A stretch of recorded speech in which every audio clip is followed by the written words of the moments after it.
I saw that on the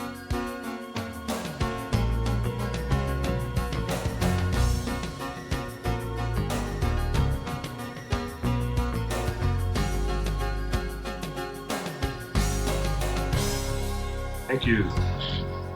And good morning, everybody. It's good to be back.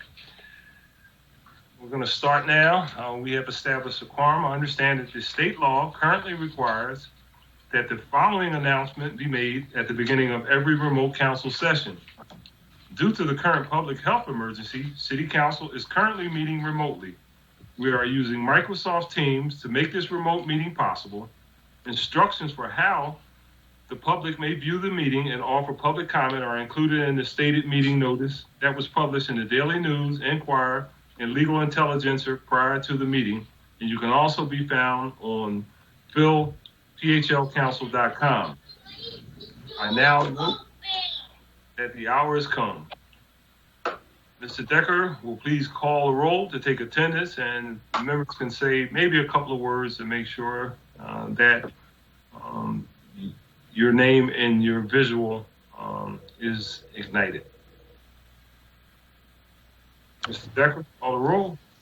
Councilwoman Bass.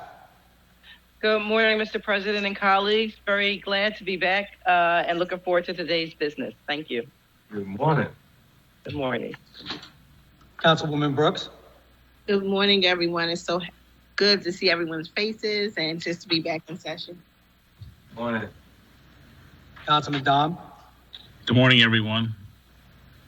Good morning, sir. Councilwoman Gauthier. Good morning, Council President. Good morning, colleagues. Excited to be back in session today. Good morning. Councilwoman Gilmore Richardson.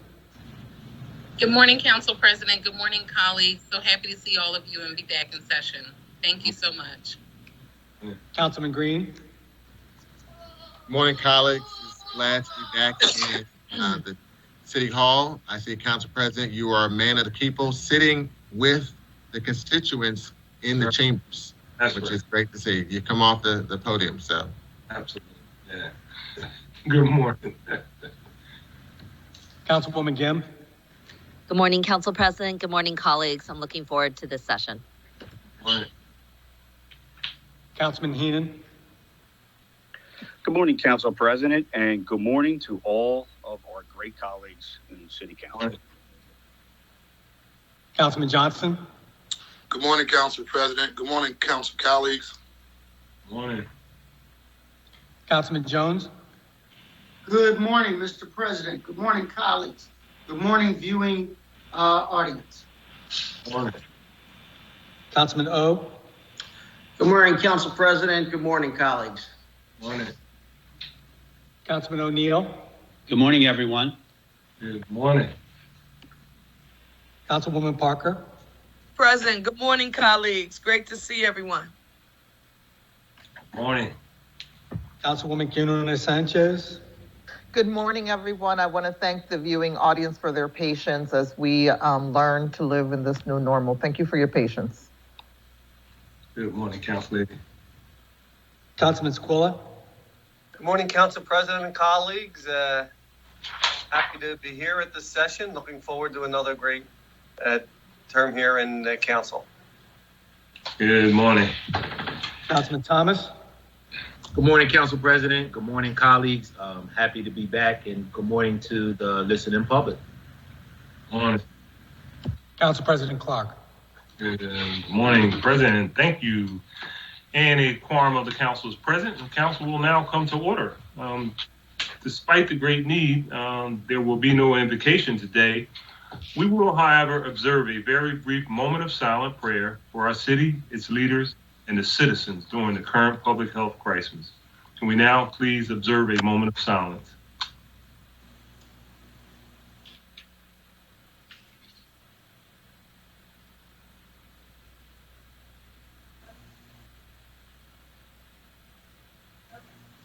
Thank you very much.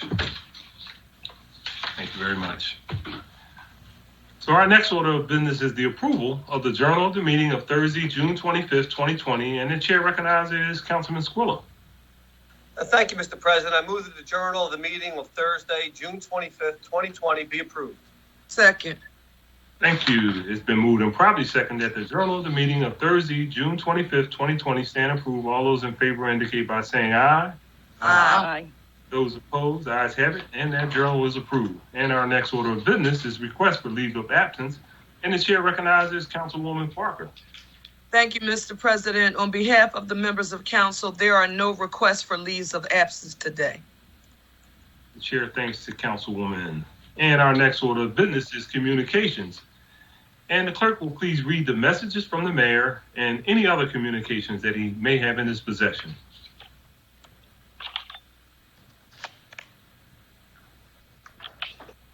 To the President and members of the Council of the City of Philadelphia, I am pleased to advise you that on June 26 and July 1, 2020, I signed all the bills that were passed by Council on June 18, 2020, except Bill number 200298, which was recalled and passed by Council on June 25, 2020. And that on June 26, July 1, July 13, July 27, August 24, and September 9, 2020, I signed all the bills that were passed by Council on June 25, 2020, except Bill number 200363, which I am returning without my signature.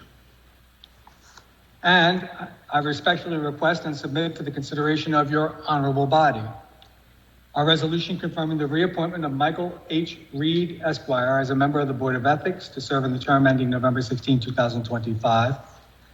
And a resolution confirming the reappointment of Joanne A. Epps, Esquire, as a member of the Board of Ethics to serve in the term ending November 16, 2024. And a resolution authorizing the Philadelphia Land Bank to dispose of 1906 North 24th Street, located in the 5th Councilmanic District.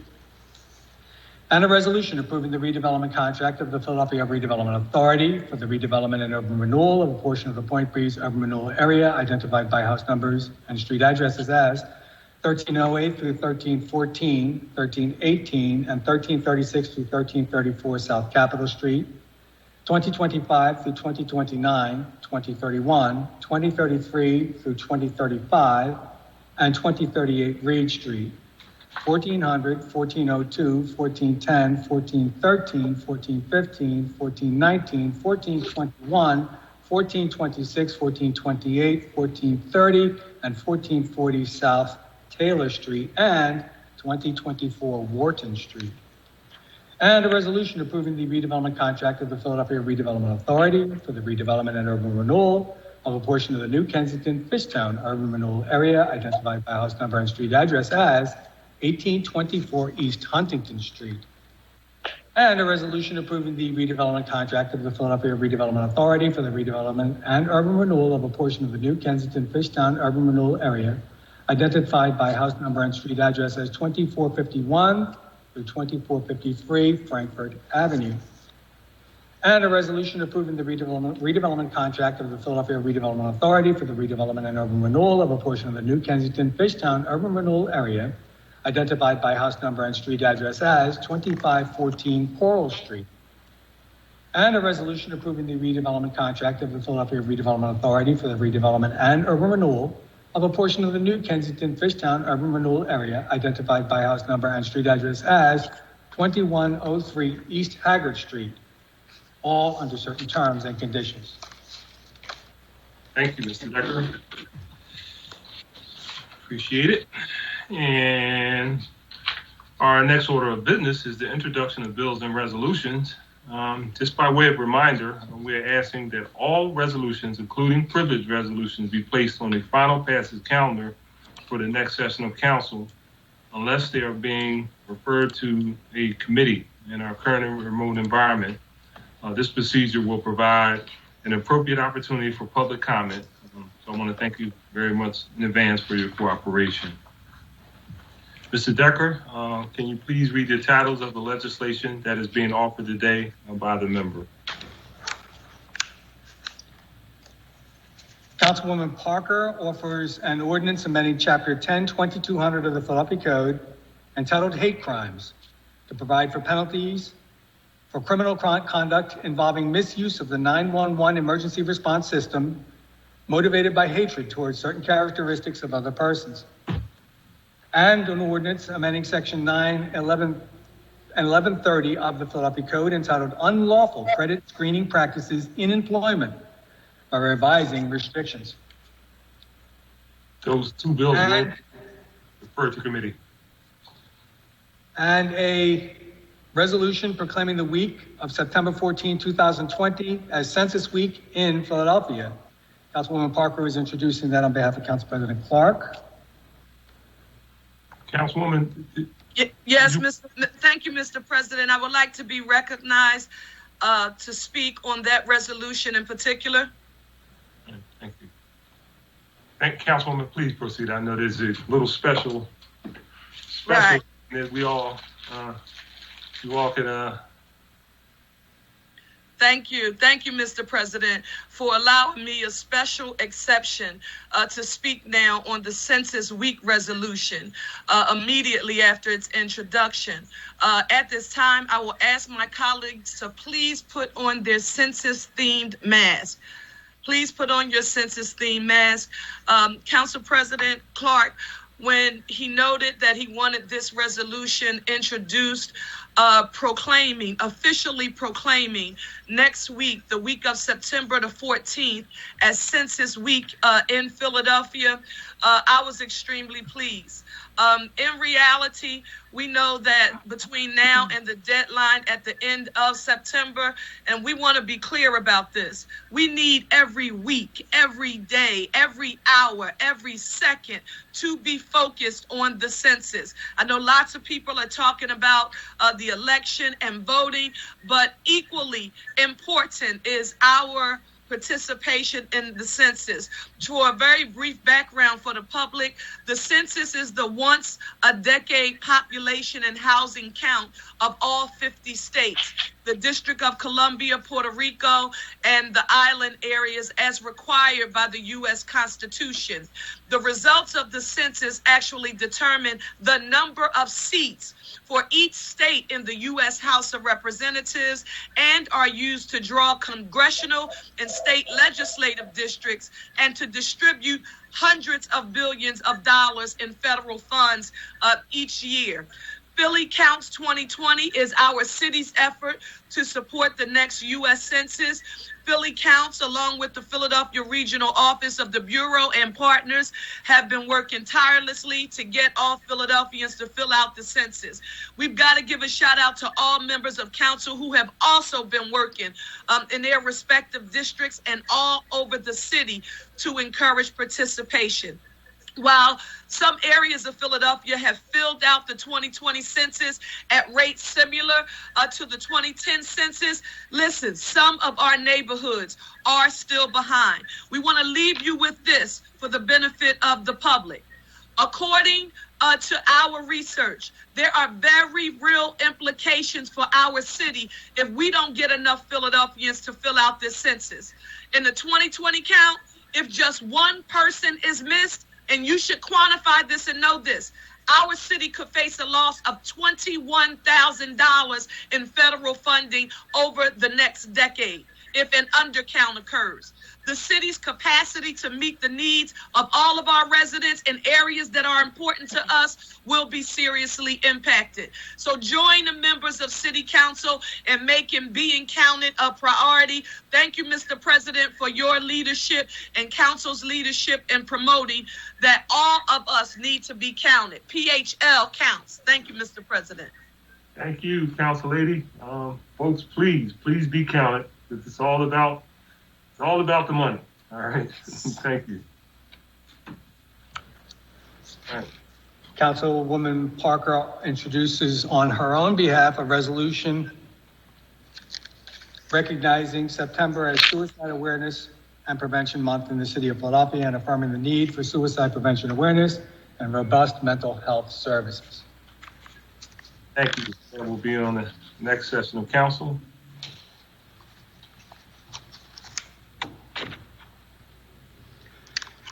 Councilwoman Gilmore Richardson offers a resolution permanently recognizing the third week in August as Solar Week in the city of Philadelphia. Thank you, Mr. Decker. That'll be on the next session of council. And a resolution authorizing the Committee on Education to conduct hearings exploring the benefits of the School District of Philadelphia mandating conflict resolution training at all curriculum levels. And a resolution authorizing the Committee on the Environment to conduct hearings to investigate challenges and solutions to street litter and waste disposal systems in the wake of COVID-19 in the city of Philadelphia.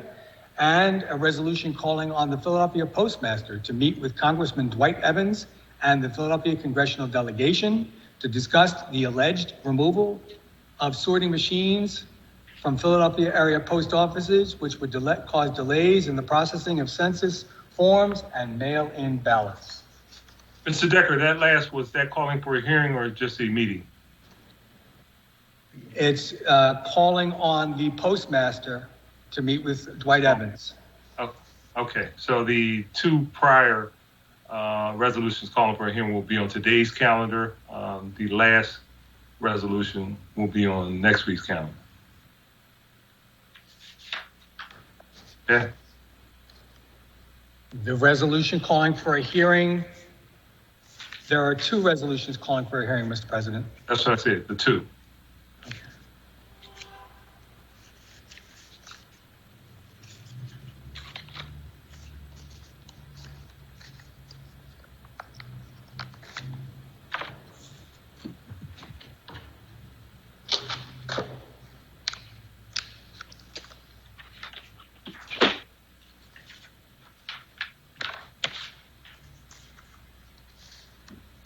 Councilwoman Gim offers an ordinance amending Chapter 9800 of the Philadelphia Code entitled Landlord and Tenant to address matters related to the landlord and tenant relationship during the novel coronavirus of 2019 pandemic, including providing for temporary eviction relief and making certain technical changes. For the committee. And a privileged resolution authorizing City Council Committee on Housing, Neighborhood Development, and the Homeless to hold hearings on the role and responsibilities of the Philadelphia landlord-tenant officer position, the policies and procedures it manages in the eviction process, particularly around writs of service and clarifying oversight, ethics, and public accountability for the landlord-tenant office.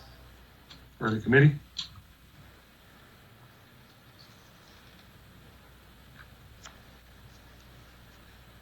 and a resolution honoring the award-winning Philadelphia Public School notebook for its enduring legacy and commitment to education justice, to independent journalism, and to centering and uplifting citizen voices through more than a quarter century of public school advocacy upon its transition to new management under Chalkbeat. And next week's calendar. And a non-privileged resolution urging the United States of Representatives to pass House Resolution 7947, also known as the Supporting Foster Youth and Families Through the Pandemic Act, providing substantial and additional aid to older foster youth and kinship families and preventing mandatory aging out during the COVID-19 pandemic. And that will be on next week's calendar. Mr. President, one of these resolutions authorized a hearing. Does that also go on next week's calendar? No, the authorization for a hearing should be on this week's calendar.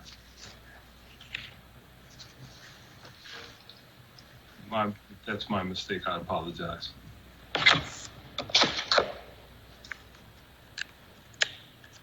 Councilman Heenan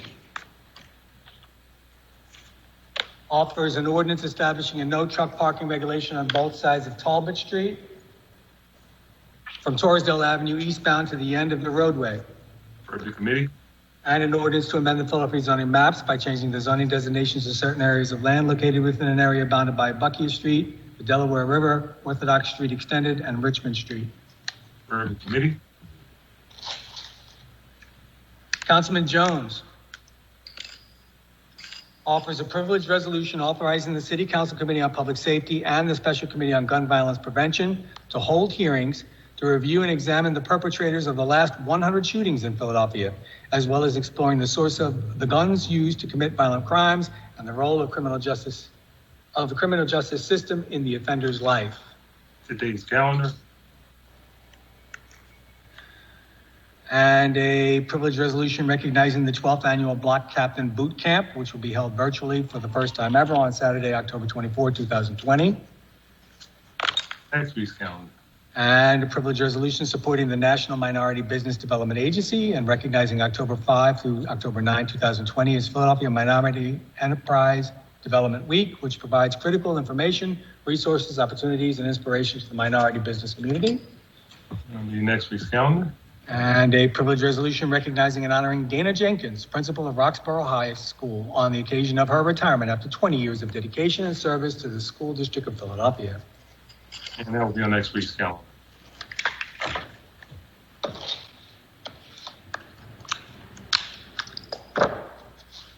Councilman Johnson offers on behalf of Council President Clark an ordinance amending Title IV of the Philadelphia Code entitled the Building Construction and Occupancy Code and Title 14 of the Philadelphia Code entitled Zoning and Planning by adding disclosure requirements with respect to certain applications, permits, and notices.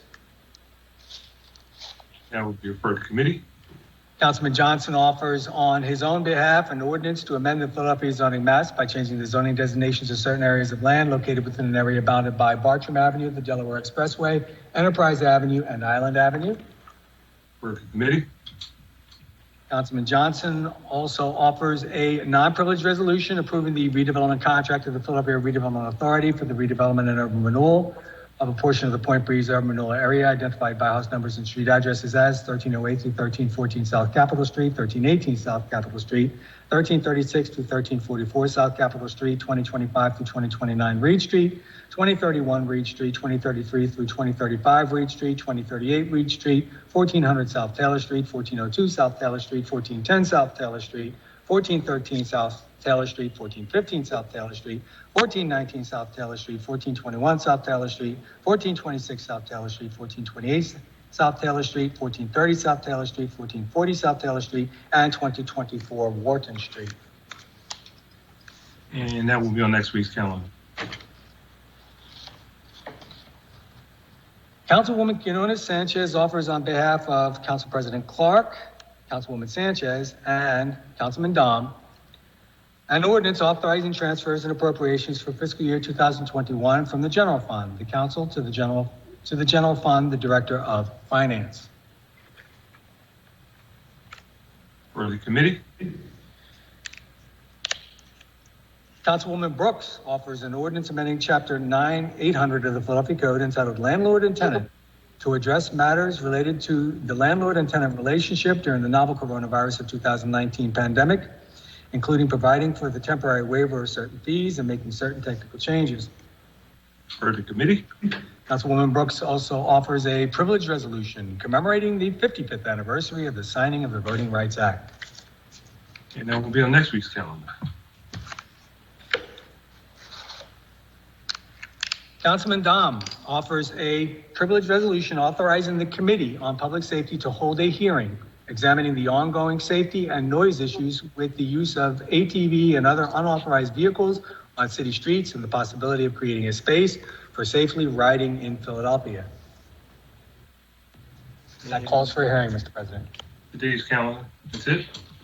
Thank you. I have four others, and a privilege resolution recognizing the American Jewish Committee and the National Urban League's Black Jewish Unity Week and the ongoing efforts to partner and work together in creating a more equitable future.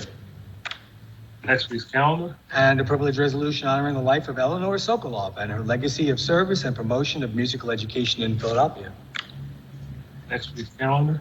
And a privilege resolution honoring Richard M. Englert upon his retirement as Temple University's president and his contributions to Temple and Philadelphia.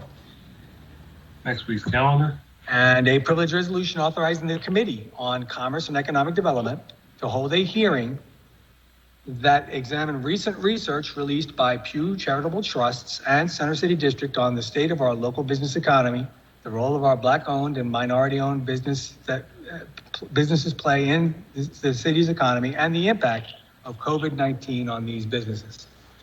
Today's calendar.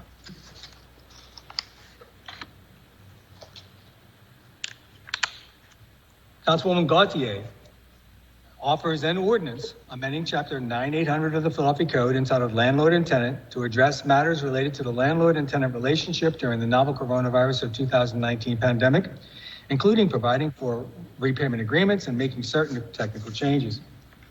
For the committee. And a non-privileged resolution calling on Mayor James F. Kenney to declare gun violence a citywide emergency and develop an urgent, unrelenting response to the gun violence epidemic plaguing Black and brown neighborhoods in Philadelphia, and reaffirming the commitment of the City Council of Philadelphia to continue collaborating with and supporting the work of the mayor, our city agencies, the criminal justice community, and non-governmental partners to mitigate this deadly epidemic. Next week's calendar.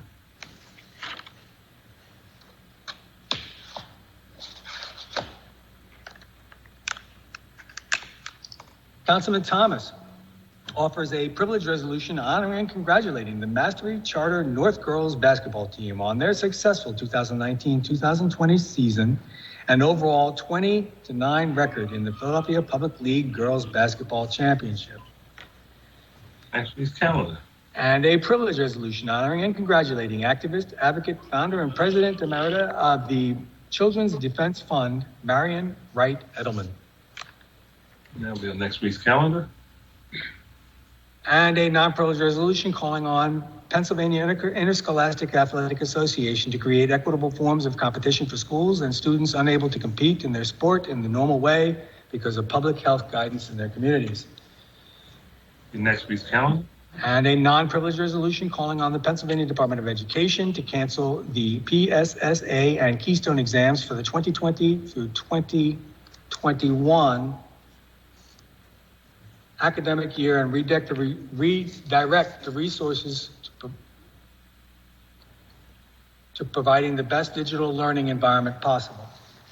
Next week's calendar.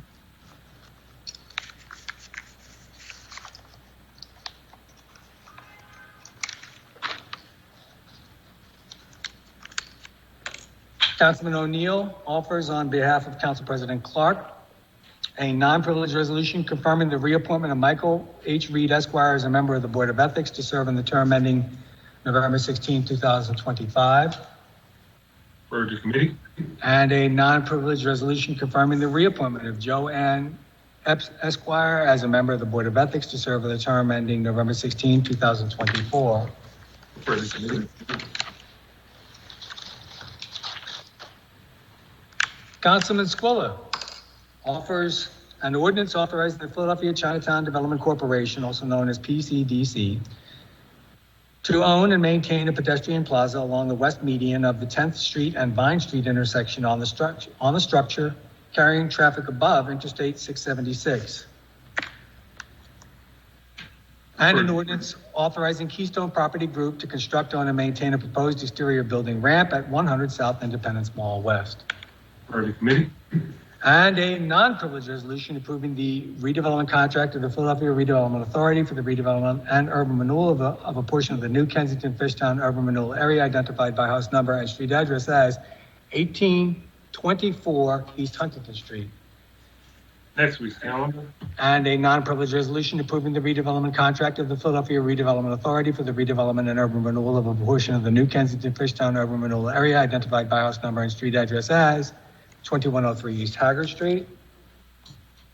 And a non-privileged resolution approving the redevelopment contract of the Philadelphia Redevelopment Authority for the redevelopment and urban renewal of a portion of the New Kensington Fishtown urban renewal area identified by house number and street address as 2451 through 2453 Frankfurt Avenue. Next week's calendar.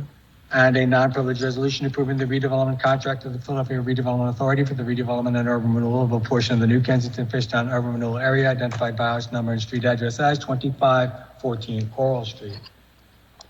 Next week's calendar.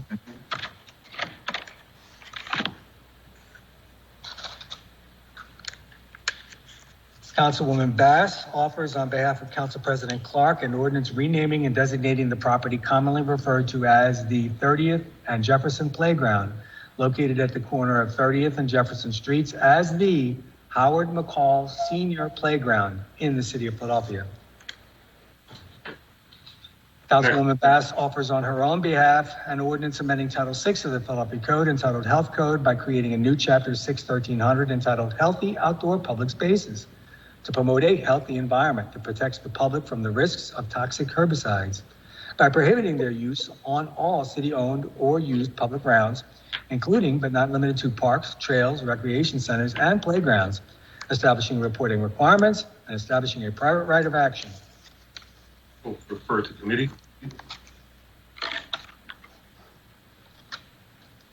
Councilman Oh offers an ordinance providing for the submission of the qualified electors of the city of Philadelphia of the proposal set forth in a resolution approved by council, proposing an amendment to the Philadelphia Home Rule Charter, revising the powers and duties of the Art Commission, to require the commission to prepare an analysis justifying any removal or relocation of a city statue or monument whenever there is controversy or public dispute, and to oversee the public referendum process prior to any such removal or relocation.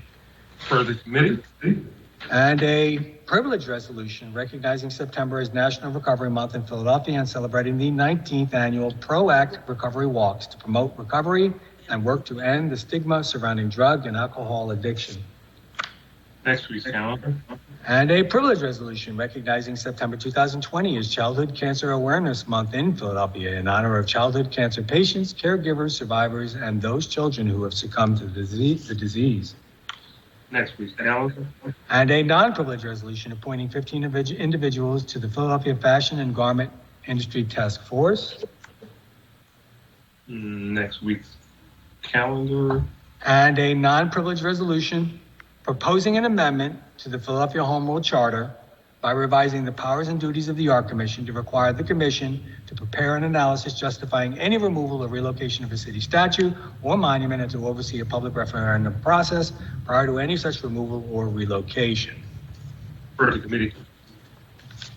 There are no other bills or resolutions being offered by the members today, Mr. President.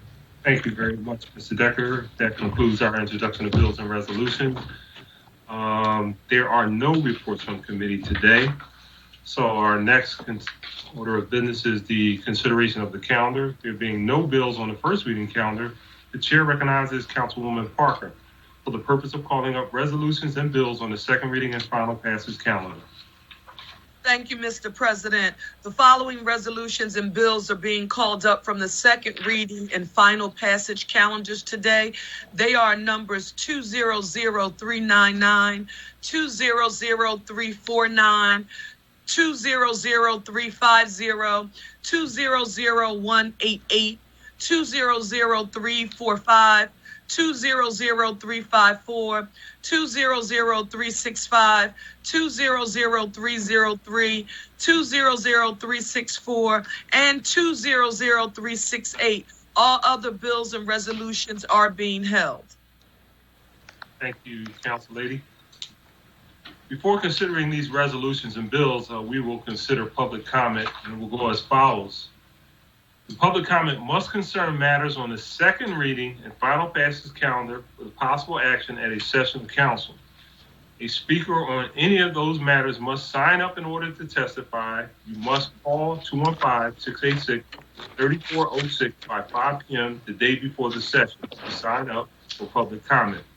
When you call, we will take your name, phone number, the number of the legislative item you are commenting on, and whether you are in support of or against the legislation and to add to your list. I must say for the record, that is important. I've noticed that a number of individuals have not indicated their position on that bill. When we have an overabundance of bills and we have to pare back the number of people that testify, we try to have a balanced approach, but if you don't indicate what position you're taking, it makes it difficult to do that. So for the public that wishes to testify, please indicate what your position will be on that particular bill so we can make sure that we have a balanced approach in terms of being able to testify in support or in opposition to a particular bill. We will telephone each person on the list during the council session and invite them to our remote meeting. Under ideal circumstances, they will each have 2 minutes to speak, which is what we'll do today because of the abundance. In order to be fair to all those wishing to speak, I intend to hold faithfully to the established time limit. Once invited to the meeting and asked to begin your testimony, a timer will be started. We will monitor your remaining time throughout your testimony, and when there are 30 seconds remaining to your time, you will be reminded of this. Once your allotted time has passed, you will be asked to conclude your remarks, and shortly thereafter, you will be muted and disconnected from the remote meeting. As I indicated earlier, when you have repetitious comments, as we do today, we're going to limit the number to 7 per legislation. That will be witnesses that will be for today. Please be aware that this public meeting is being recorded. Because the public meeting is public, participants and viewers have no reasonable expectation of privacy. So by continuing to be in the meeting, you are consenting to being recorded.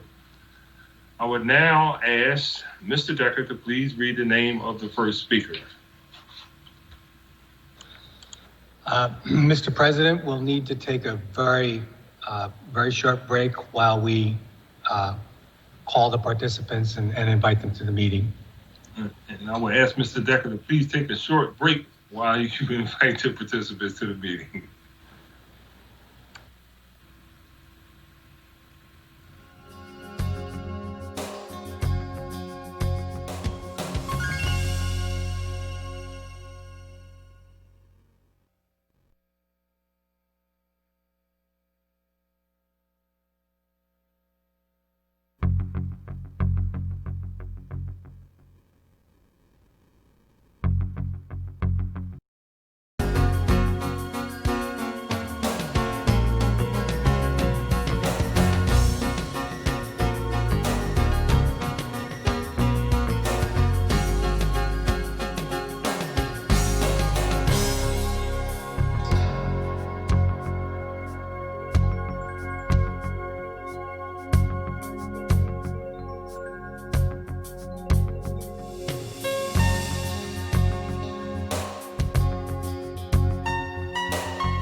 Okay, we are now live. Thank you. The first speaker we have for public comment today, Mr. President, is Shahid James, commenting on 200303. Hi, my name is Shahid James, and I'm the member of Philadelphia Drivers Union, and I'm testifying in support of Bill number 200303. 303. I'm diabetic and did not work since March, but then I had no choice. After only a few days back to work with Uber, I felt sick and I was tested positive for COVID-19. I reached out to Uber for financial help. They gave me $394. That's it. Those 2 weeks of isolation, and my baby also tested positive. My wife had to quarantine from her work, but her work paid her full pay.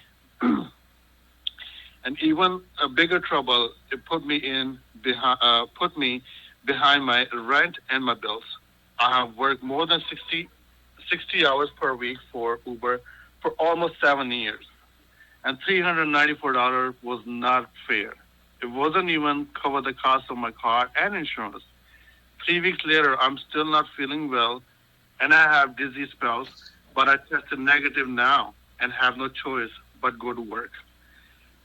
We are forced to pick up customer with or without mask because if we refuse or can't survive, they drop our rating, which could lead to termination. Then they say we are self-employed, but they treat us more like employees. And we deserve protection doing this dangerous job. Thank you. Thank you for your testimony. The next speaker is Johnny Sullivan, commenting on 200303.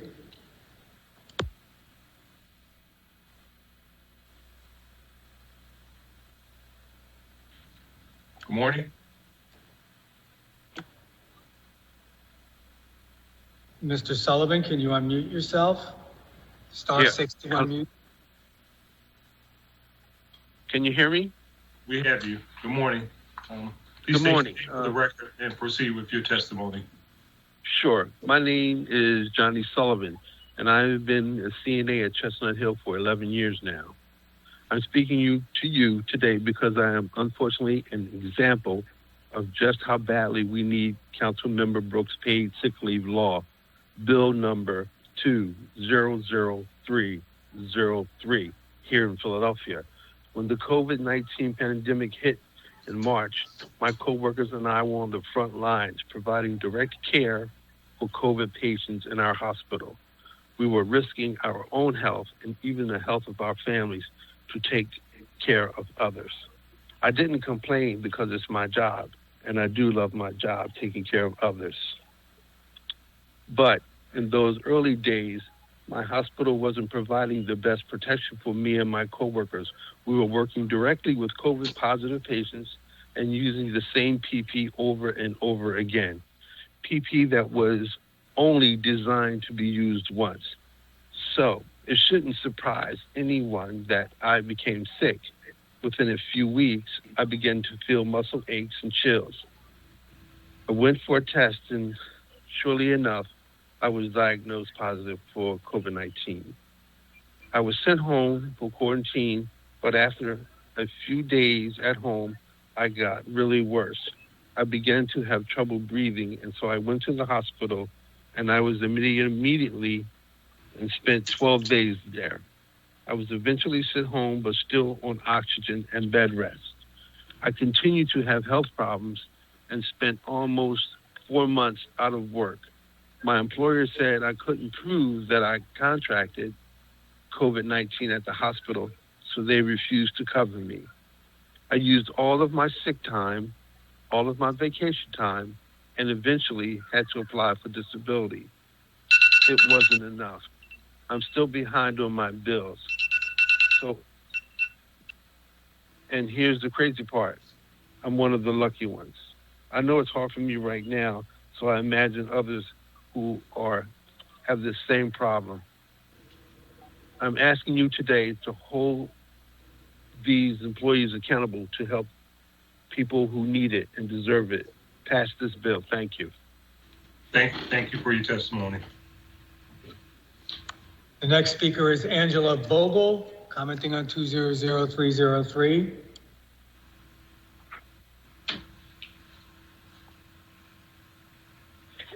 Hello, my name is Angela Vogel. I'm a founding member of the Philadelphia Drivers Union. And I'm in tears as I am speaking in support of Bill 20030. You heard Shahid's story, and it's not unique. And I am here today to beg you to not make me take another call from a driver who got sick while working for these multi-billion-dollar corporations and tell them there's nothing that can be done. Uber and Lyft are currently running one of the most expensive ballot measure in history. These app companies can afford to give their workers basic protections, especially considering that we are doing one of the most dangerous and most essential jobs in the city. An enclosed vehicle is one of the most dangerous possible spaces for contracting COVID. Excuse me, I apologize. Council, I'm going to just cut my comment short. I implore you, please, to pass this bill. Don't make me tell one more driver that the fact that they can't pay their bills when they went out to work for multi-billion-dollar app companies. Don't make me tell them that their city has nothing that they can do for them. Thank you for your time, and thank you, Councilmember Brooks, for introducing this bill. Thank you for your testimony.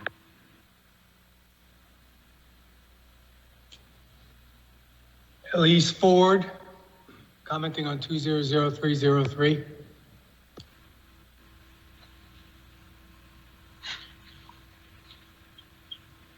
Good afternoon to all the members of City Council. My name is Elise Ford, and I'm speaking in support of Bill number 2003003.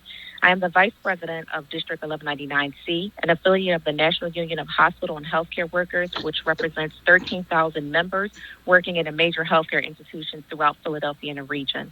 I also have a seat on the Board of Directors of the Working Family Partnership, a coalition of allied labor and community groups abolishing barriers and driving innovative approaches to low and middle class families in the Philadelphia that can lead dignified and productive lives. I come before you today to talk about a very important issue: the health, the safety, and the well-being of healthcare employees during a global pandemic. District 1199C and the Working Family Partnership proudly support Councilwoman Brooks's bill, which will provide paid sick leave for healthcare employees who need to stay home to take care of themselves or a loved one. The State Department of Health has mandated nursing homes workers be tested regularly. If they test positive, they are required to quarantine for 10 days or sometimes longer to avoid spreading the disease. Some nursing home workers do not receive any paid sick leave days. In that case, nursing home workers are left to isolate home without any pay, sometimes for more than a week. In addition, these workers were left out of the federal Families First legislation that provided paid sick leave. Going that long without pay can be devastating to an employee, especially if they have to provide for their family at home.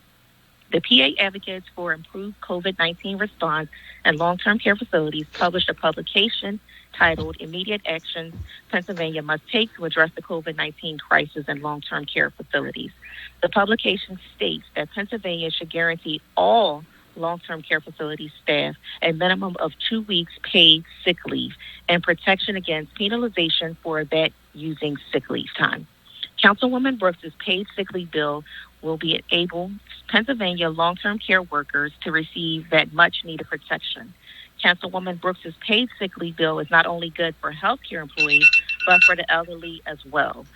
This includes making sure that staff is protected and do not spread COVID-19 by coming to work sick.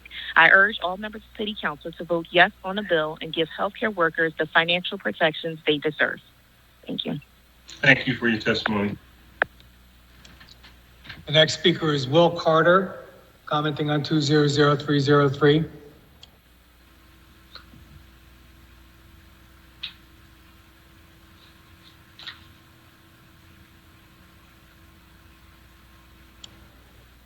Will Carter, star 6 to unmute.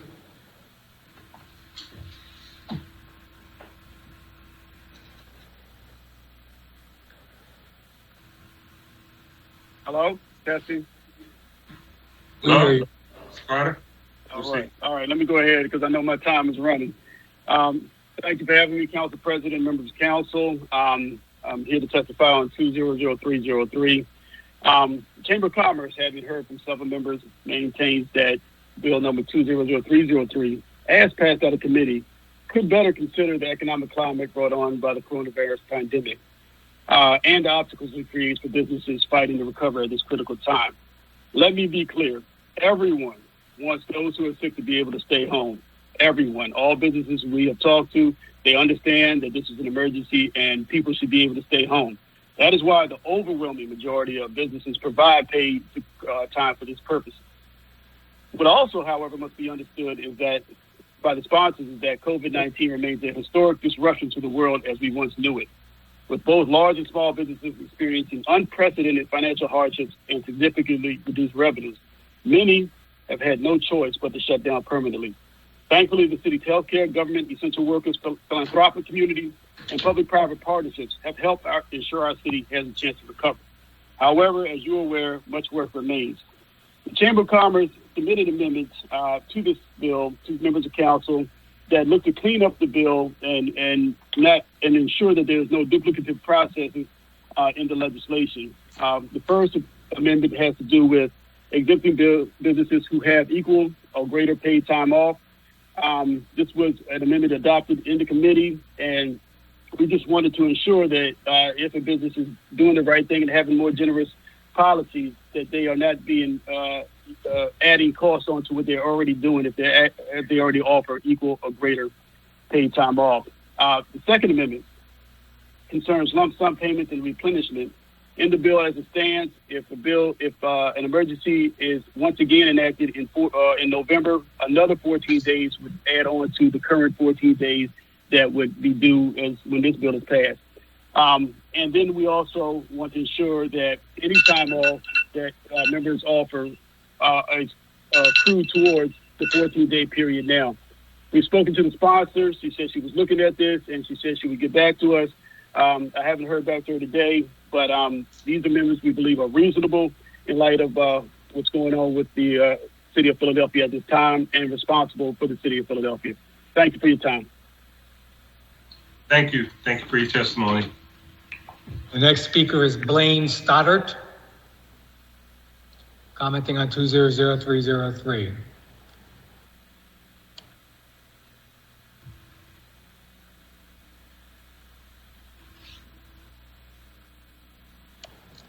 Blaine Stoddart, unmute yourself, please, or *6 to unmute. Can you hear? Yeah, have you now. This is Blaine Stoddart. Can you hear me? Yes, you can hear you. Just okay, great. Name for the record. Proceed with your testimony. My name is Blaine Stoddart. I run BFW Group. We have 15 employees. We're located at the Navy Yard. We're a black-owned company. I'm calling in opposition to Bill number 200-303. 30% of restaurants are out of business. 50% of black-owned businesses are out of business, and there's no end in sight, it seems, for this pandemic. Ladies and gentlemen, my city council members, Mr. President, we need to really rethink this bill. I give, as a small business, I give my employees, we have 15 employees, 10 full-time, 5 part-time. I give them 23 days off. If you add 14 more days to that, that's 37 days. That's $68,000. We do not have that. We're already in debt up to like a lot of businesses, we're already in debt up to the wazoo, and we're just trying to make it day by day. And I say to City Council, we need your help as the business community to get more jobs, even with the city, to get more jobs in this city, and that's where we really need your help. I understand that there's some people that do not have proper personal protection. Some jobs don't have benefits. The driver community, the healthcare community, and the supermarkets. We are not them. Small businesses are suffering, and we need the help of City Council, not more unfunded mandates to drive up our costs and drive us out of business. Thank you, and may God bless you. Thank you for your testimony. The next speaker is Ahmad Mitchell, commenting on 200303.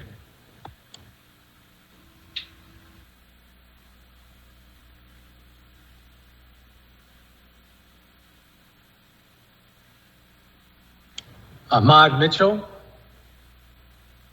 *6 to unmute.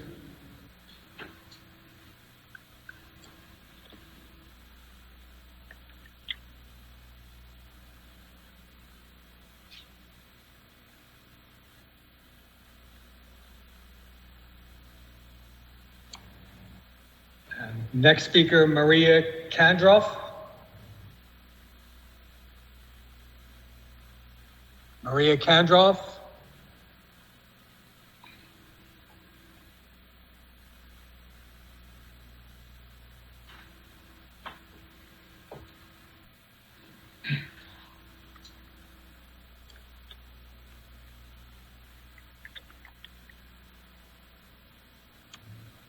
Next speaker, Marquetta Phillips.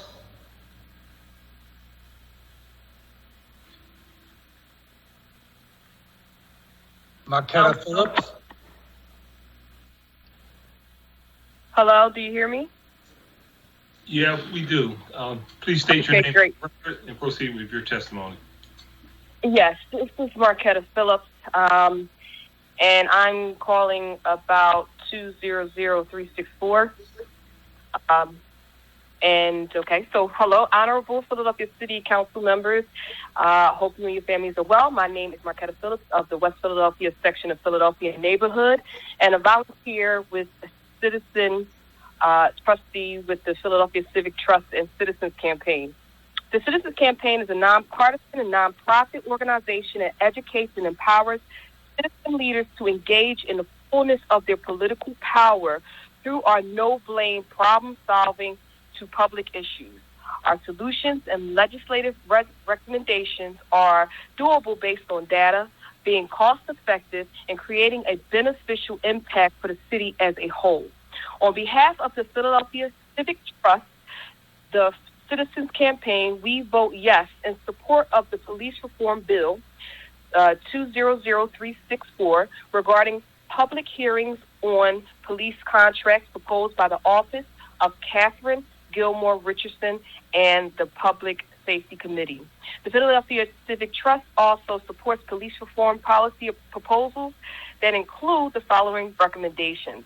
The following police reform policy recommendations will help increase public safety, transparency with civilians, and police accountability. Some of my other trustees are on this call, but the one that I'm focusing most on is body cameras have to be worn by all patrol officers. And pretty much the Philadelphia Police Department is asked to allow for the Citizen Campaign to meet Police Commissioner Outlaw and help audit police internal affairs functions for transparency with community leaders and neighborhood residents on a regular basis.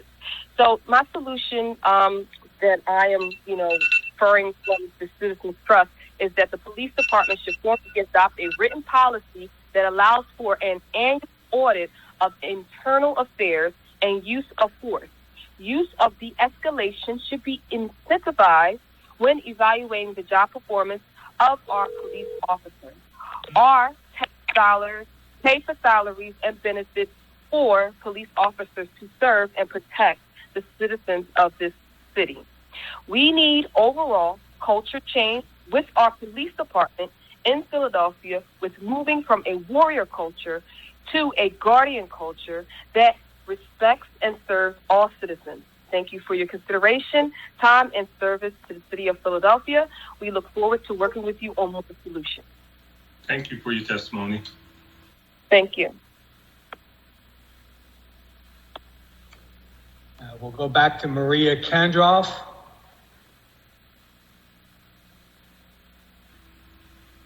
Maria Kandroff, *6 to unmute.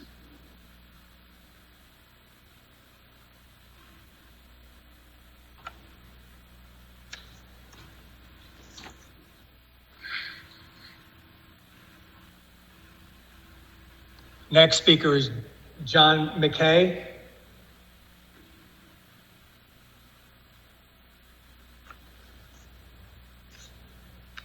Mr. McKay, *6 to unmute.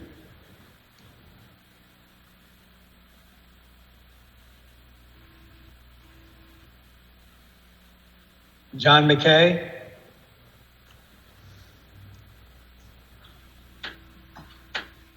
Next hello, speaker.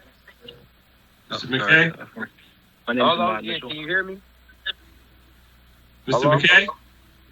Yes, can you hear me? I hear two people. Yeah, we hear you. Yeah, just state your name for the record and proceed with your testimony, please. All right, yeah, my name's, dear Honorable City Council Member, my name is Jan McKay from North Philly Section.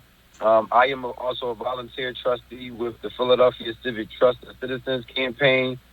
You guys just heard our rundown, so I'm going to jump right down. I vote yes in support of the bill for 200364 regarding public hearings on federal order of police contracts proposed by the Office of City Catherine Gilmore Richardson.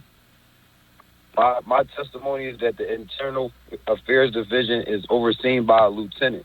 One of the solutions that was recommended with insight from the community is that the Philadelphia Police Department should consider hiring more civilians to assist internal affairs investigators with case management and promote the current officer in charge to the rank of captain in order to recruit lower ranks into the unit and reduce investigative backlog. This will reduce the time investigations take and identify officer or agency deficiencies in a timely manner. We need an overall culture change with our police department, with moving forward from a warrior culture to a guardian culture, as my fellow volunteers stated earlier. That's it. Thank you. Thank you very much for your testimony.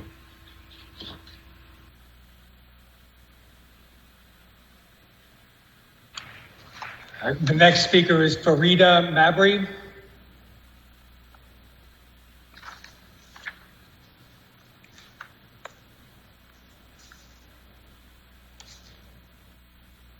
Farida Mabry. Hello. Can you hear me? Yes, we can. Good morning. Please state your name for the record and proceed with your testimony. Good morning. My name is Farida Mabry, and I'm here to support police reform policies for cultural change in support of Bill 200364. Dear Honorable Philadelphia City Council members, I hope you and your families are well. Again, my name is Farida Mabry. I actually live in Delaware County. I live in Glen Olden, Pennsylvania. And I work with the Philadelphia Civic Trust. I volunteer with them. It's a nonpartisan civic association made up of about 24 Philadelphians who meet monthly to engage in no-blame problem solving on our city's major challenges. We pledge to seek solutions that are based on evidence of success, won't cause tax increases, and benefit the city as a whole. We strongly support the police reform bill regarding public hearings on FOP police contracts proposed by Councilwoman Catherine Gilmore Richardson. It will provide the transparency we need. The Philadelphia Civic Trust also supports a public safety policy that includes 3 elements designed to bring upon long-term culture change in policing. 1, tying individual officers' promotions to their use of force records. 2, implementation of the annual de-escalation of performance audits. 3, a citizens advisory council focused on de-escalation. Taken together, the policy will reduce the excessive use of force, save money in the policy budget because it reduces payouts and legal settlements and reduce police officers' injuries. An annual de-escalation performance audit should be implemented by the police department. Our recommendation is that the audit would detail implementation progress or lack thereof across all areas required to bring de-escalation about, such as training, hiring, and the use of force incidents. We need culture change with our police department in Philadelphia, with moving forward from a warrior culture to a guardian culture that respects and serves all citizens. And I thank you for your consideration, time, and service to the city of Philadelphia, and we look forward to working with you more. Thank you so much for your testimony. Thank you. The next speaker is Jack Morley.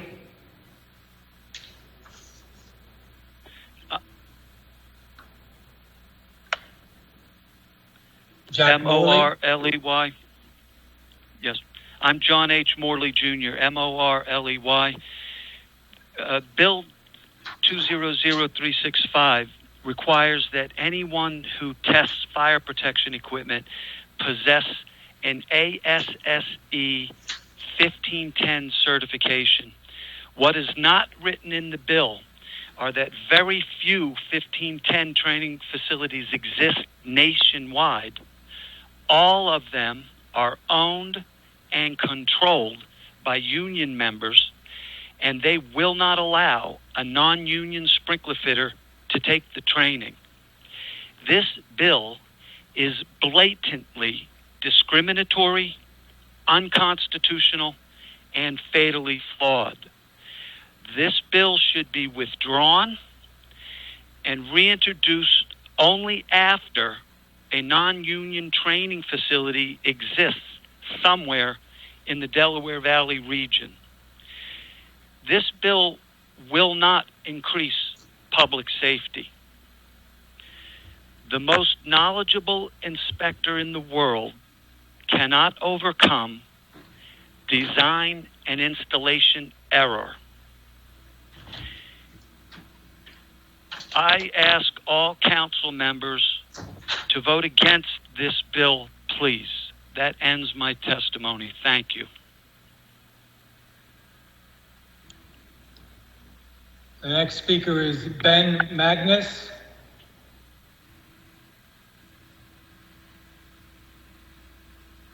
Ben Magnus.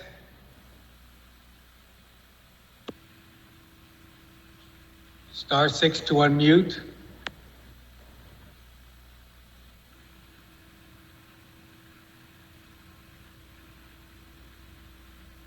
Ben Magnus.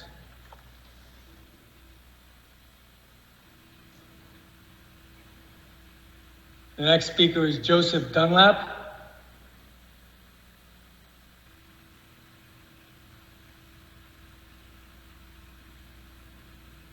Joseph Dunlap. Please unmute yourself if you're still connected.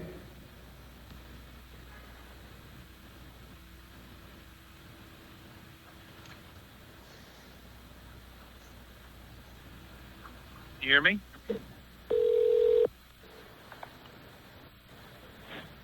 Mr. Dunlap? Hello? Mr. Dunlap?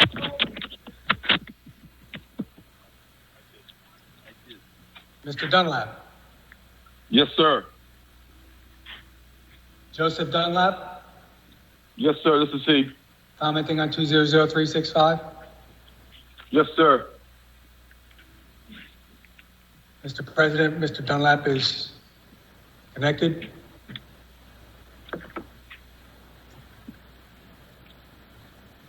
Thank Please you. state your name for the record and proceed with your testimony, sir. My name is Joseph Dunlap. I'm a sprinkler fitter, a non-union sprinkler fitter for the last 25 years. I've earned all my certifications in backflow, inspections, and FM 200 CO2 pre-action deluge in all systems. I've been out on my own working, learning these different, sorry, sir, all of these different sprinkler systems and all non-union sprinkler companies. I've tried several times to get this into local 692, once, twice, and I was turned away.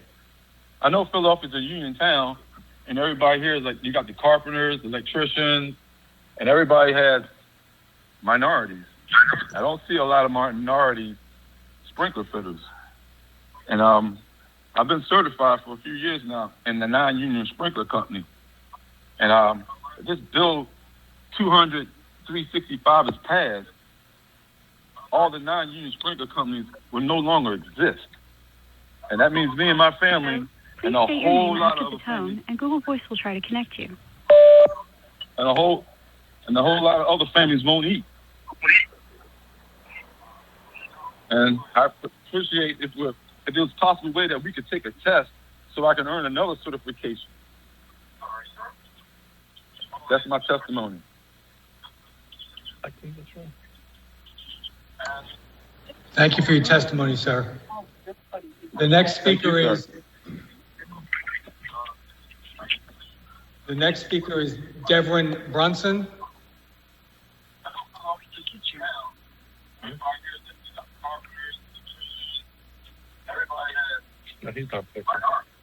The next speaker is Devin Brunson. Mr. Brunson, are you in the meeting? If so, *6 to unmute yourself.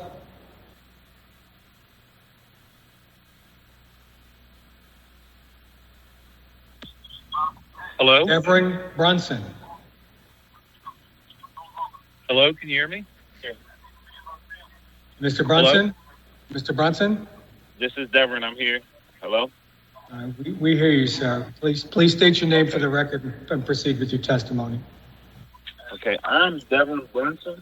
I'm calling about Bill 200365.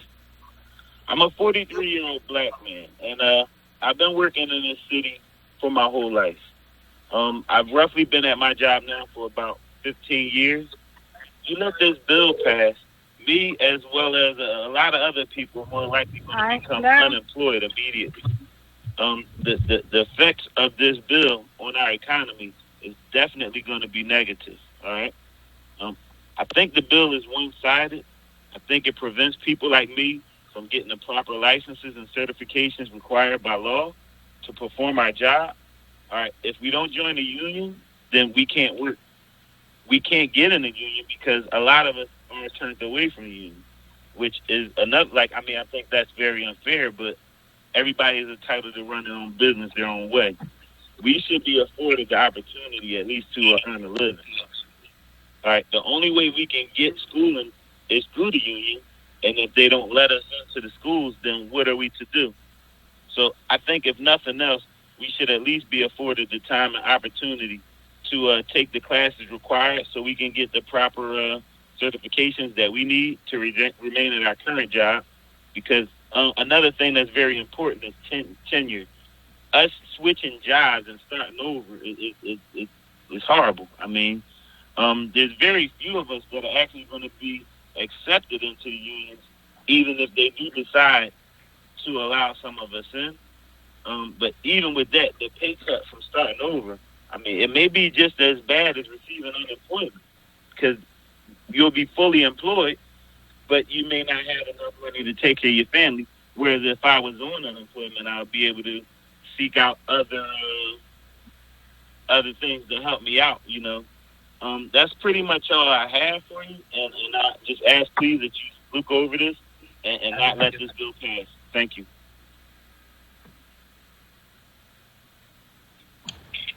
Thank you for your testimony, sir. The next speaker is Rob Spitz.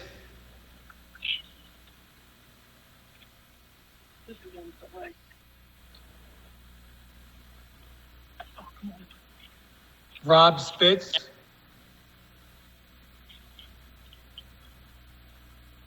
*6 to unmute yourself, sir.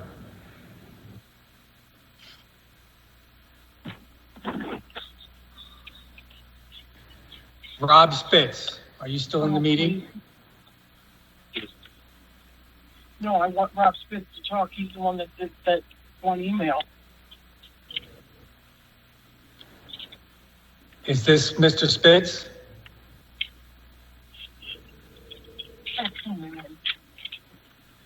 Hello?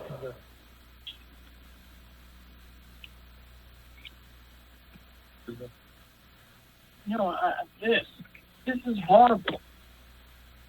Hello, can you identify yourself for the record? We hear someone in the background.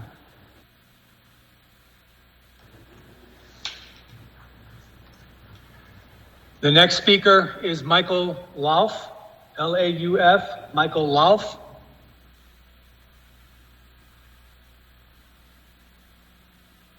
Yes, Council.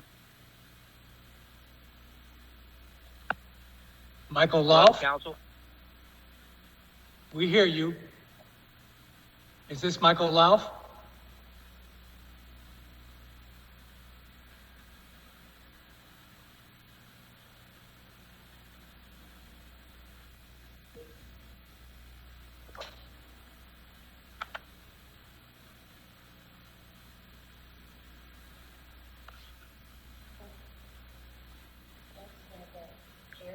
Hear me. Who? Hello, can you hear me? Sir. We see you. We hear you, sir. Can you please state your name for the record and proceed with your testimony? Yes, sir. Unfortunately, I believe my other colleagues are facing the same problem. There's a problem with the phone system, and we're getting automated messages on our end. So my name is Michael Lauf, L-A-U-F. I am an owner and operator of a fire sprinkler company that's been serving the Philadelphia area for 49 years. For 25 of those years, we were a union contractor. The bill that is proposed, 200-365, will only approve union-trained and oriented companies in order to enact and enable fire sprinkler certification within the city of Philadelphia. That will be a huge detriment to the city and its constituency. I would implore the city council to oppose this bill, as it is unfair in many practices and will invite many and much litigation. In the age of being all-inclusive and looking for the betterment of our society, this bill stands in direct opposition of that.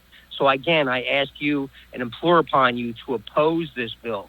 There is certification levels, as you've heard from some of the younger men that have spoken earlier, that need this license to effectively feed their families. There's a way to do this properly, and City Council, it's in your hands to do the right thing. I implore you again to vote in opposition to this bill. There's a better way to do it. There's a national certification level with equal testing facilities that can facilitate this opportunity better than what is proposed on the table today. So again, I thank you for your time, Council, and welcome back from COVID, and good luck in your future endeavors. Thank you for your time. I yield.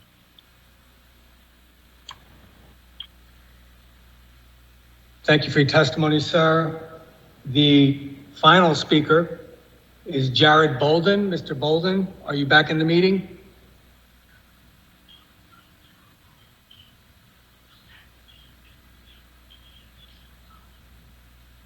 Jared Bolden?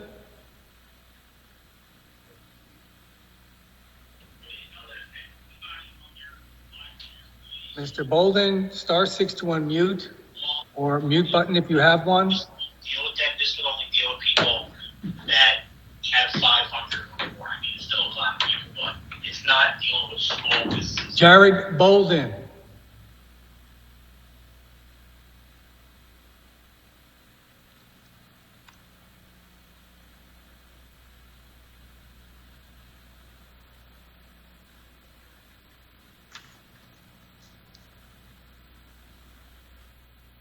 Mr. President, there are no other speakers on the public comment list. Thank you, Mr. Decker. Hello. Ahmad, one of the speakers was bumped off. Can he be allowed to speak if he's on the line? Sure. Decker, can you check to see if Ahmad is live?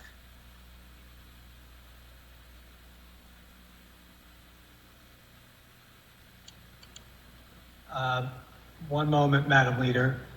Thank you.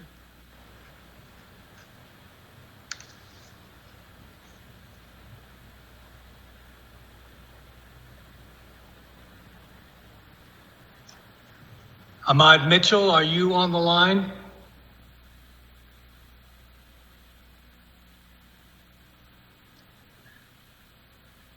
Ahmad Mitchell, are you on the line? Is it *6? *6 to unmute yourself. Ahmad Mitchell.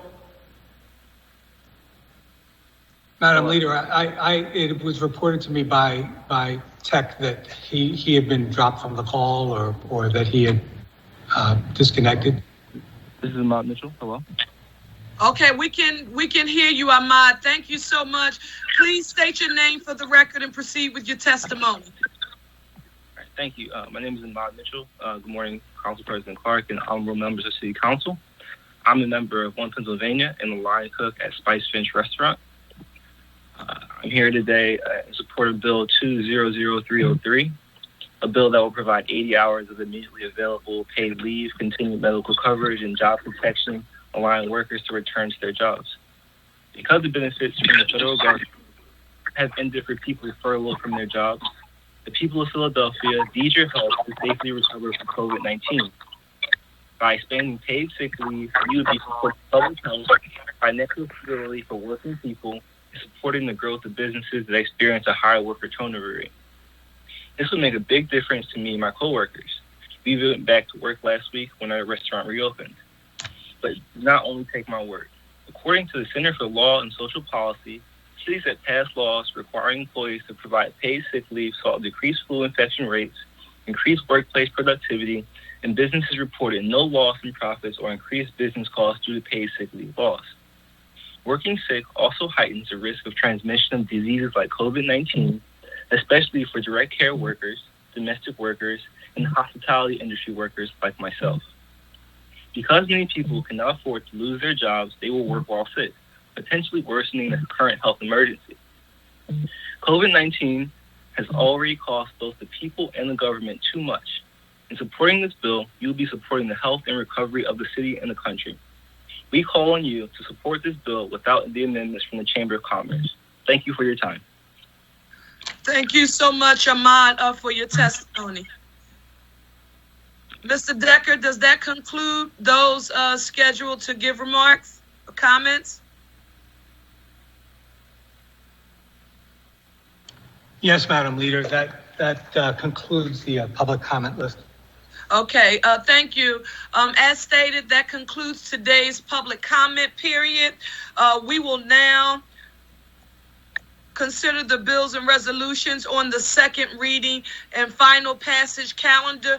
The clerk will please read the title of resolution number 200399. A resolution initiating action to continue the Mayfair Business Improvement District beyond its termination date in an area that generally includes both sides of Frankfurt Avenue from the north side of Harbison Avenue to the south side of Sheffield Street and certain blocks of streets that intersect that portion of Frankfurt Avenue, and for which Mayfair Business Improvement District Incorporated, a Pennsylvania nonprofit corporation, serves as the Neighborhood Improvement District Management Association for the district. Thank you. The chair recognizes Councilman Heenan for a motion on the resolution. Thank you. Move for the motion on the resolution. Second. It's been moved and properly seconded that the resolution be adopted. All in favor signify by saying aye. Aye. Those opposed? The ayes have it and the resolution is adopted.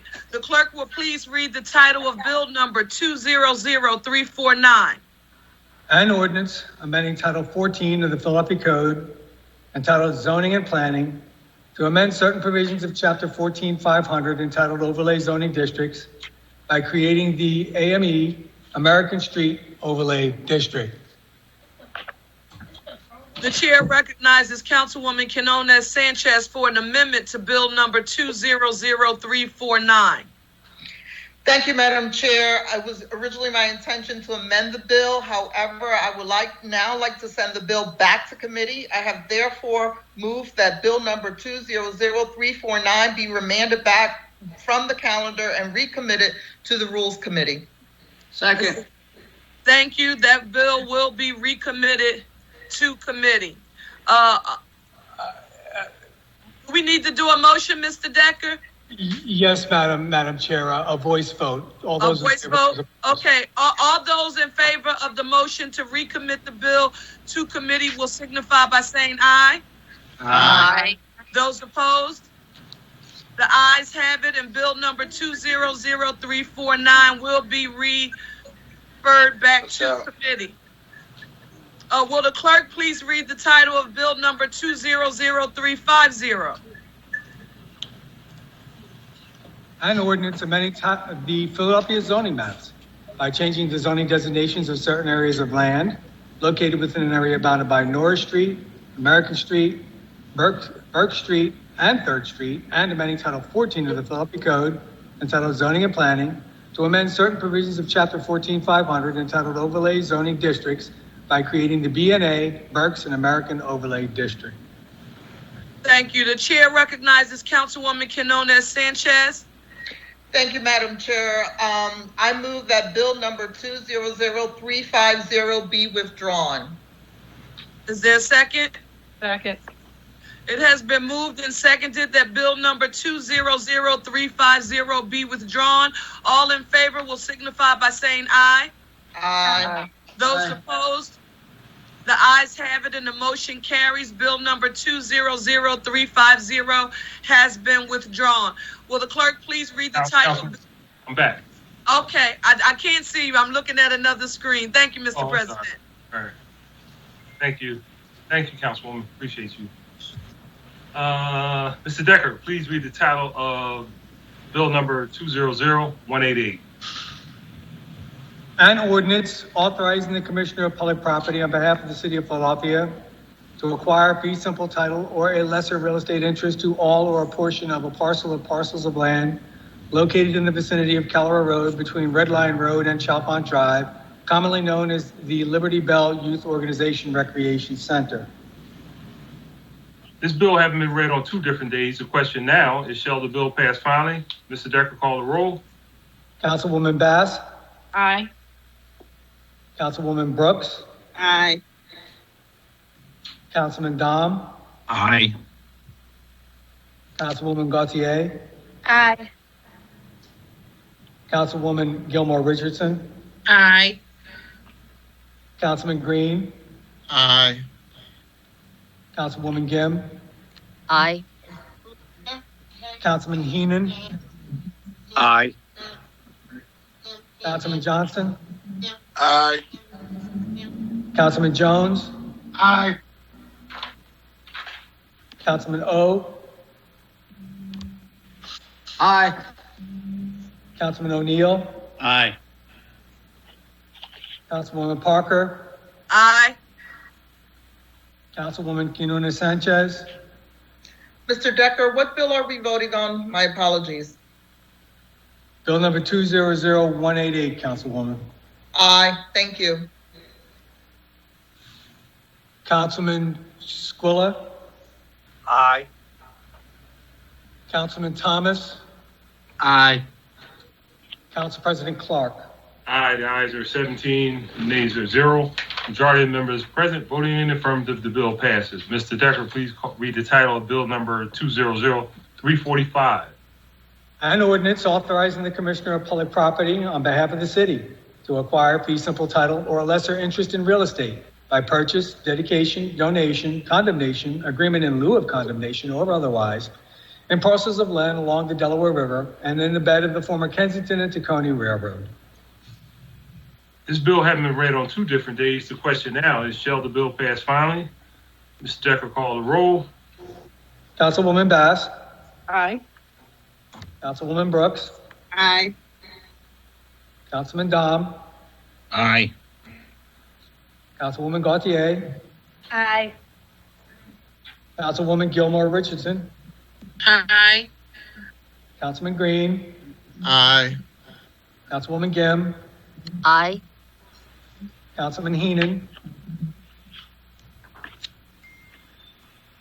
Aye. Councilman Johnson. Aye. Councilman Jones. Aye. Councilman O. Aye. Councilman O'Neill. Aye. Councilwoman Parker. Aye. Councilwoman Quiñones Sánchez. Aye. Councilman Squilla. Aye. Councilman Thomas. Aye. Council President Clark. Aye, the ayes are 17, the nays are 0. Majority of members present voting in affirmative, the bill passes. Mr. Decker, please read the title of bill number 200354. An ordinance authorizing the Commissioner of Public Property on behalf of the City of Philadelphia to enter into an amendment to a joint use agreement with the Commonwealth of Pennsylvania, pursuant to which certain parcels of real estate constituting the I-95 right-of-way located beneath the elevated highway between Benjamin Franklin Bridge and the Walt Whitman Bridge are leased to the City of Philadelphia by the Commonwealth, subleased by the Interstate Land Management Corporation. This bill having been read on 2 different days, the question is, shall the bill pass finally? Mr. Decker, call the roll. Councilwoman Bass. Aye. Councilwoman Brooks. Aye. Councilman Dom. Aye. Councilwoman Gautier. Aye. Councilwoman Gilmore Richardson. Aye. Councilman Green. Aye. Councilwoman Gim. Aye. Councilman Heenan. Aye. Councilman Johnson. Aye. Councilman Jones. Aye. Councilman O. Aye. Councilman O'Neill. Aye. Councilwoman Parker. Aye. Councilwoman Quiñones Sánchez. Aye. Councilman Squilla. Aye. Councilman Thomas. Aye. Council President Clark.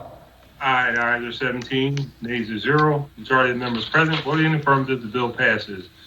Mr. Decker, please read the title of bill number 200365. An ordinance amending Chapter 9, 2500 of the Philadelphia Code entitled Fire Suppression System Workers to provide for additional licensing requirements for fire suppression system workers. This bill having been read on 2 different days, the question now is, shall the bill pass finally? Mr. Decker, please call the roll. Councilwoman Bass. I'm sorry, Mr. President. I'd like to make a comment before the vote. Certainly. I'm sorry. Chair recognizes Councilwoman Bass. Thank you, Mr. President. It has been brought to my attention. I've spoken directly with the president of the Steamfitters Union, and I did want to address some of the concerns around there being opportunities for this training to be received by those who are not members of the sprinkler fitters. So obviously that is of great concern to all of us. We want to make sure that the training is available and open to the general public who want to receive this training and certification. And I have been assured that that was actually the case. So what I'd like to do today is cast my vote as a yes, and monitor the situation. And if we find that there is a problem, then we can always come back and revisit this matter in the near future. So today I am going to be a yes on this. And I know that, there's a lot of concern, a lot of worry, but I do have the word of the president of the union that this is going to be open to all individuals who are interested in receiving this training. Thank you. Thank you. Thank you, Councilwoman. Anyone else? Thank you. Mr. Decker, call the roll.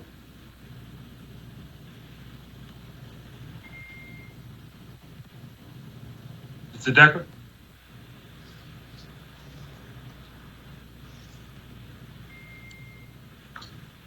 You having problems? Councilwoman Bass. Aye. Councilwoman Brooks. Aye. Councilman Dom. Aye. Councilwoman Gautier. Aye. Councilwoman Gilmore Richardson. Aye. Councilman Green. Aye. Councilwoman Gim. Aye. Councilman Heenan. Aye. Councilman Johnson. Aye. Councilman Jones. Aye. Councilman O. Aye. Councilman O'Neill. Aye. Councilwoman Parker. Aye. Councilwoman Quiñones Sánchez. I also want to make a comment before I vote, and I want to thank Councilwoman Bass for that clarification. I spent 12 years chairing the Committee on License and Inspections and working with many union officials on public safety issues and improvement in their profession. I have a problem philosophically with voting for anything that only gets certified through a union hall when we've had such robust conversations around access for Black and brown folks into these unions. And I will also monitor the situation, but I'm going to vote no, because I don't think that the timing, because of the delay in the implementation, requires us to move forward until we can guarantee that to the folks who testified, and in the spirit of what we've tried to do around inclusion. So my vote is no.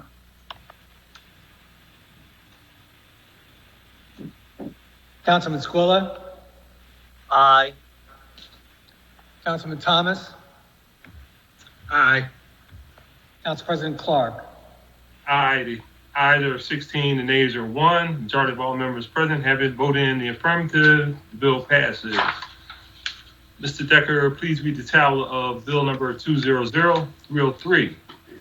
An ordinance amending Chapter 9, 4100 of the Philadelphia Code entitled Promoting Healthy Families and Workplaces, to establish leave time for public health emergencies, modifying existing provisions concerning the paid sick leave, and making technical changes. Chair recognizes Councilwoman Brooks. Thank you, Council President. I want to take a moment to acknowledge the countless workers, unions, businesses, community organizations that helped me and my office craft this public health emergency bill and have made sure that it would reach workers who need it the most. This was truly a collaborative process that was guided by extensive conversation with stakeholders to ensure that small businesses who are struggling are not negatively impacted by this bill. For this reason, we added language that clarifies that small businesses will not be impacted by this bill. Most of these businesses have already had paid leave regulations mandated by the federal legislation. My bill targets businesses of more than 500 employees who are exempt from the federal legislation, as well as other workers that fall outside of the FFCRA and CARES Act, including nannies, healthcare workers, seasonal workers, nursing home aides, and gig economy workers. This bill underwent multiple rounds of amendments to address the concerns of the business community. One of these amendments clarified that businesses already providing comparable paid sick time off do not have to provide any additional 2 weeks worth of leave. The workers that this bill covers have gone 7 months without adequate paid sick leave. These workers are more likely to be people of color, more likely to be low-wage workers, and more likely to be women. We know that while everyone can get sick, not everyone can afford to stay.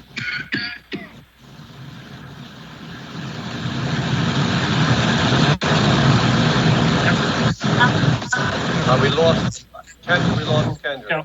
Hold on.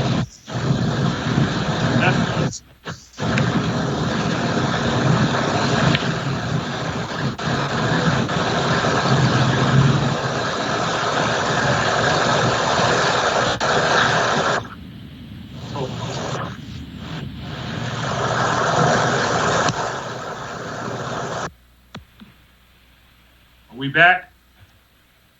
Yes. Can you guys hear me? Councilwoman, yeah, go. I'm sorry. Okay. We lost a lot of what you were saying.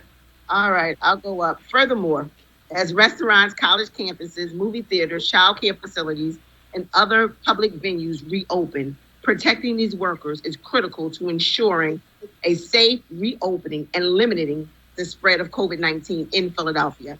I also want to emphasize the importance of enforcement, because as we know, the bill's value is real life impact.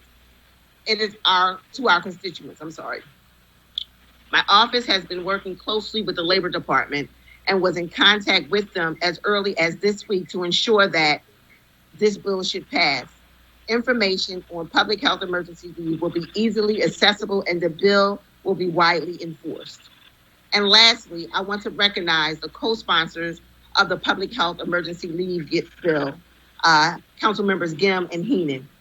Councilmember Gim's support has been invaluable, and Councilmember Heenan's office has been instrumental in pushing this legislation forward every step of the way. I urge you all to vote in favor of this bill. When we protect our frontline workers, we protect Philadelphia. There's so much more work to do in the months to come to protect Philadelphia workers, and I look forward to collaborating with all of you as we are back in council. Thank you, colleagues, and thank you, Council President. Council President, I have a point of information. Yeah, thank you. Chair recognizes Councilman Green. Thank you, Council President. Councilmember Brooks, thank you for your work in this legislation. As you know, as a member of the Public Health and Human Services Committee, I voted this bill out of committee as amended. And that was based on knowledge of what this bill would do and protect those who are not already protected by federal law and the CARES Act. And I commend you for that work. But my concern is when we made that amendment was based on understanding that the amendment to the bill 200303 will be comparable to the earned paid leave bill that was passed by Councilmember Greenlee in 2015. And so when I look at 10B of your bill, you make reference to the fact, and I'll read, nothing in this chapter shall be construed to require a hiring entity to change existing policies or provide additional paid leave if the hiring entity's existing policy provides an amount of leave that satisfies or exceeds the amount of the public health emergency leave under this chapter, and such paid leave can be used for the same purposes and under all of the same conditions as set forth for the public health emergency leave under this chapter. My question and concern is that the perspective that we voted this out of committee was under the belief that if you were a company that already provided the type of leave required under this legislation, you would not have to provide any additional leave on top of that, especially considering this time period of COVID and all the things we're doing. And so my question is that correct?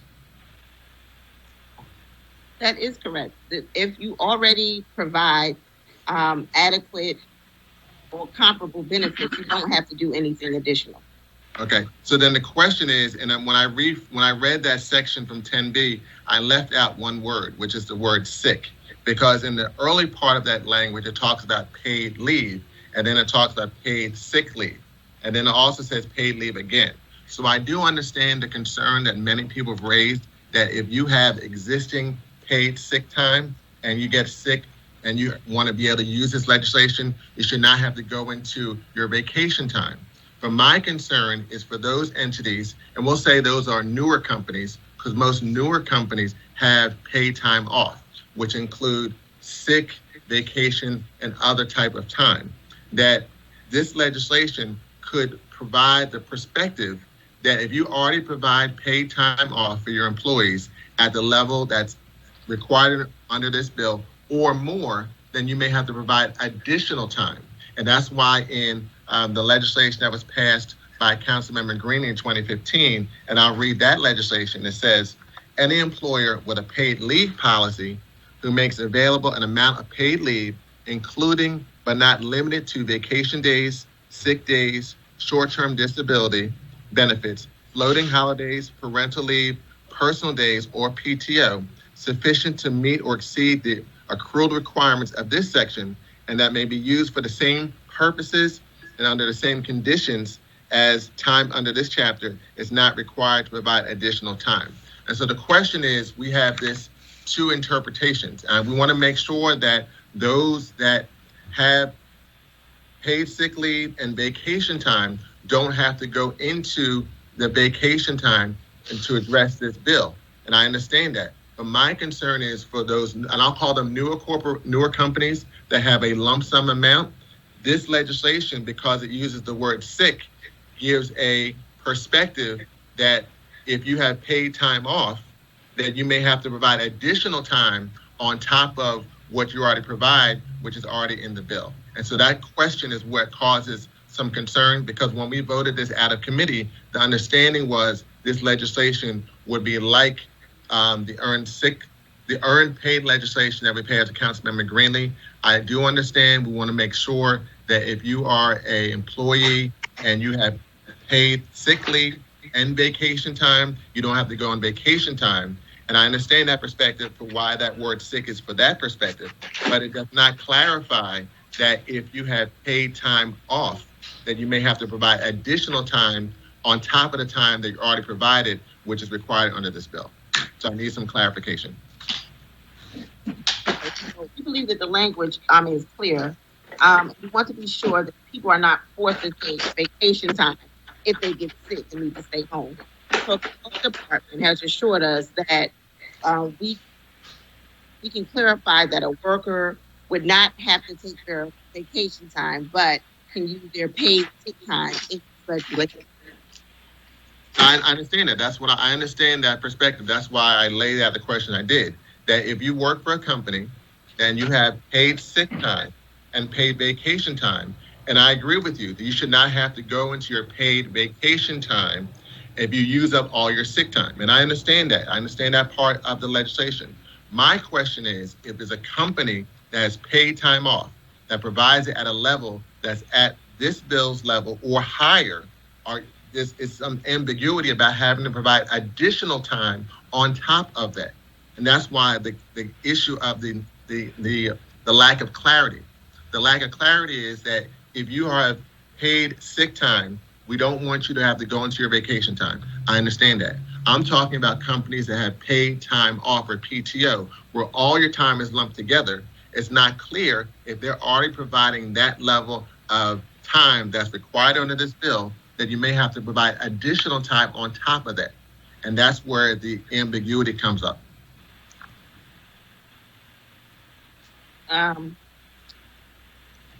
So, like, it was drafted by the law department, but I would say that if an employer has paid time off as opposed to sick time, that the employer can make the determination whether it's how they're using their time, but whether it's called paid time off or paid sick time.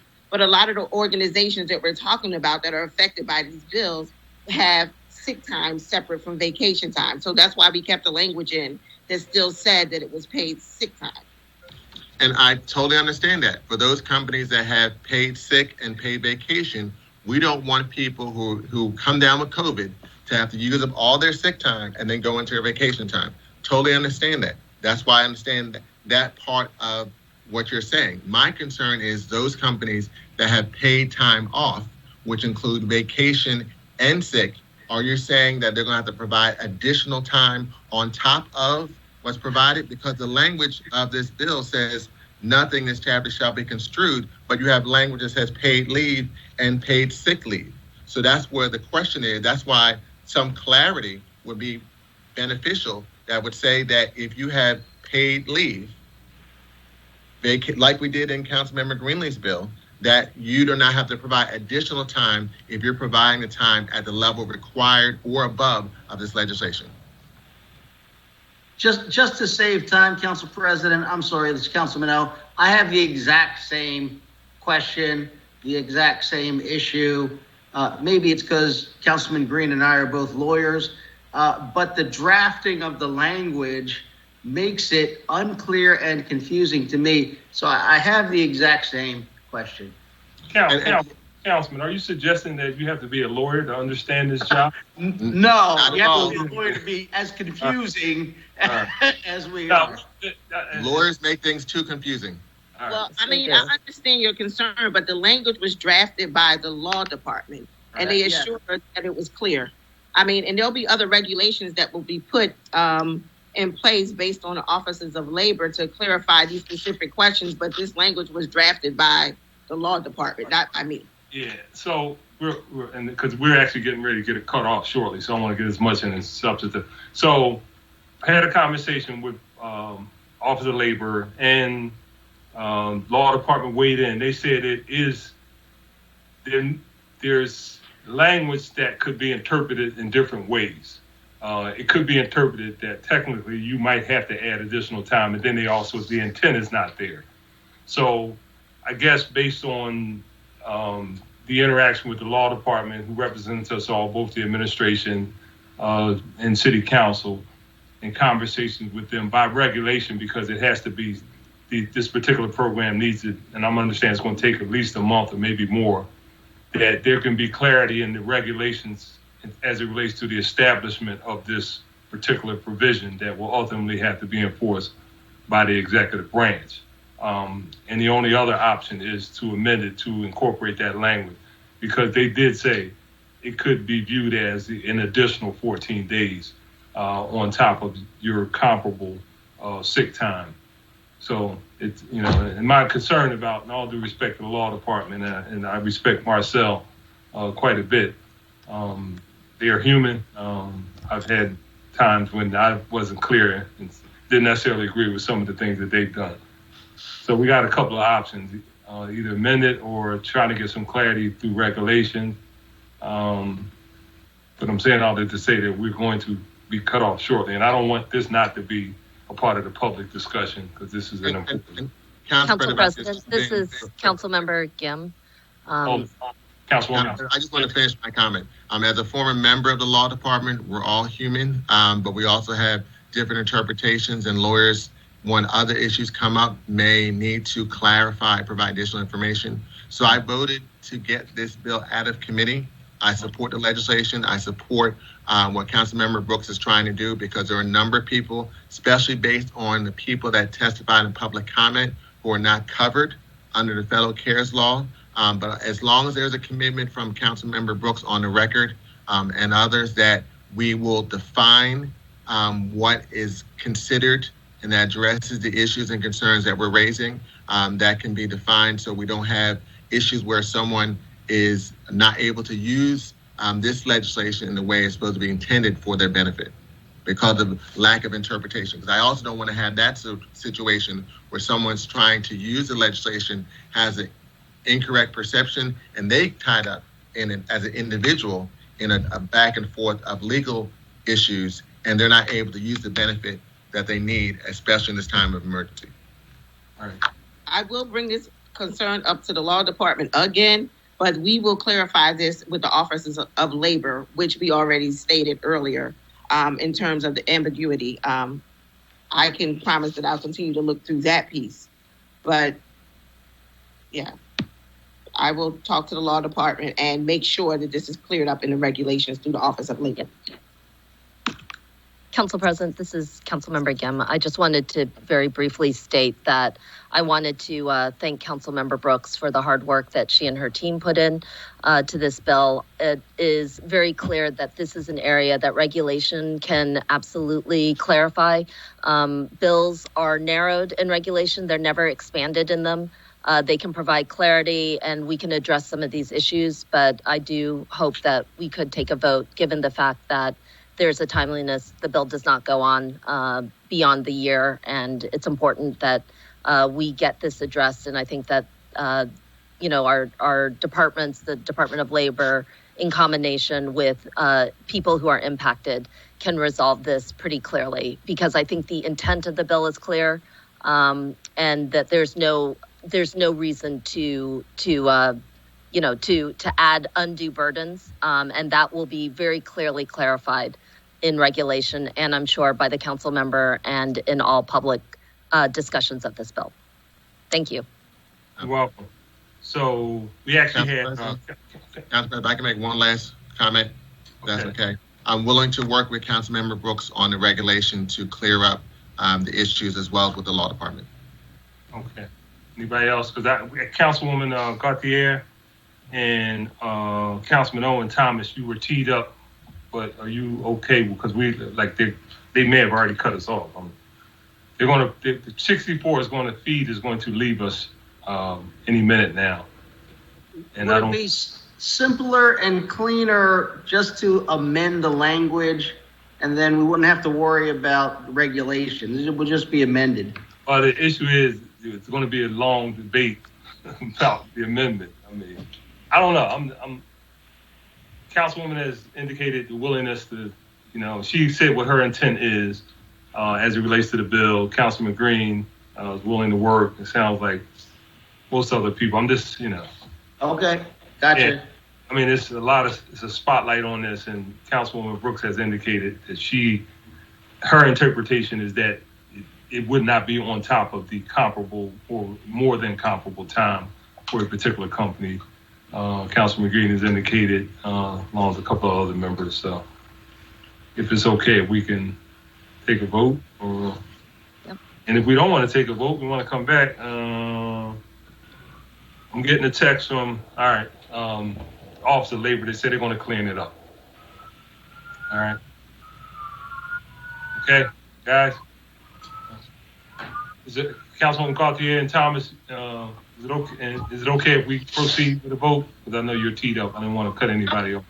Yes, Council President. I was hoping to, and I'm pretty sure Councilmember Gaudier agrees, we were hoping to be recognized in speeches of the majority, not doing this. Yeah, not now. Okay, thank you. Okay, Mr. Decker. Mr. President? Yeah. Hi, this is Cindy Bass. I apologize for the delay. But just as I'm thinking, similar to my statement earlier, in reference to giving this bill the opportunity to move forward, but certainly being willing to revisit it if it is not regulated and organized in a way that's going to be helpful to everyone. I will vote on this bill today. I will vote to support this bill today, but certainly look forward to working with the sponsor and with anyone else to make sure that the language is clear. I really I have to say, I really do feel uncomfortable voting for something where the language is unclear, and we know this going into it. But because I once again, I did give deference to the sprinkler fitters earlier, I am willing to, give that same support to my colleague in the hopes that, we'll come out at the other end and that this will be something that is supported by all sides. So I just wanted to be on the record for that. Council President, I'll make sure I'll get all of this clarified in rules. Thank you. Challenge itself being removed from the side. Okay, let's call this up.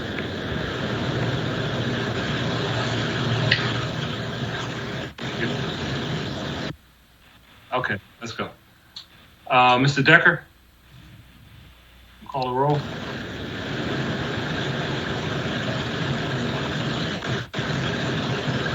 Did you call the question, Mr. President? Yeah. Try it again. Did you call the question, Mr. President? Yeah. Yes. Oh. Councilwoman Bass?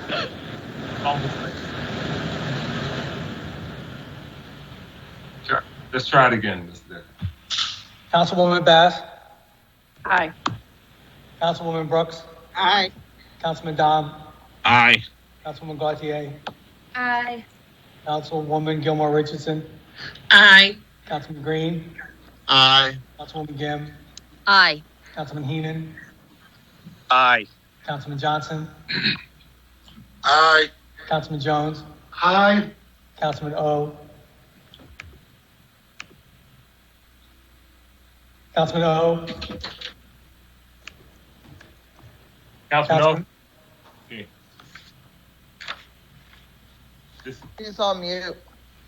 Put your thumb up. Mute. No, he's got to speak. We got it. Oh, okay. Thumbs up. So Councilman Bo is voting aye. Your thumbs up. Councilman O is voting aye. Okay.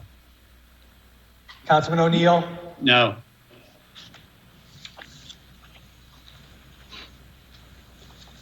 Councilwoman Parker? Aye. Councilwoman Quiñones Sánchez? Aye. Councilman Squilla? Aye. Councilman Thomas? Aye. Council President Clark? Aye. Ayes are 16, the nays are 1. Majority of members present voting in affirmative, bill passes. Real quick, Mr. Decker, please read the title of bill number 200364. An ordinance amending Title 17, entitled Contracts and Procurement by adding a new Chapter 17, 2300 entitled Public Hearing Required prior to execution of a labor agreement with city workers represented by the Fraternal Order of Police with respect to workers' terms and conditions of employment by establishing certain definitions and requiring a public hearing within 30 days prior to the city entering into or amending a labor agreement with city workers represented by the Fraternal Order of Police. Chair recognizes Councilwoman Gilmore Richardson. Thank you, Mr. President. I would like to offer an amendment to bill number 200364. A copy of the amendment has been circulated to all members of council, and I move for the adoption of the amendment. Second. Thank you. All those in favor of the motion will signify by saying aye. Aye. Those opposed?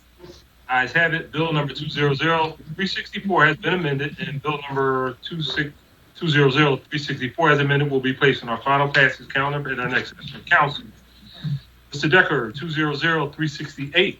An ordinance amending Title 10 of the Philadelphia Code entitled Regulation of Individual Conduct and Activity by adding a new Chapter 102500 entitled Prohibited Physical Contact by Peace Officers to prevent unnecessary death or injury via asphyxiation by prohibiting certain physical contact by peace officers. Thank you. Chair recognizes Councilman Johnson. Thank you, Mr. President. I would like to offer an amendment to bill number 200368. A copy of the amendment has been circulated to all members of council. I move for the adoption of the amendment. Second. Thank you. Properly second. All those in favor of the motion signify by saying aye. Aye.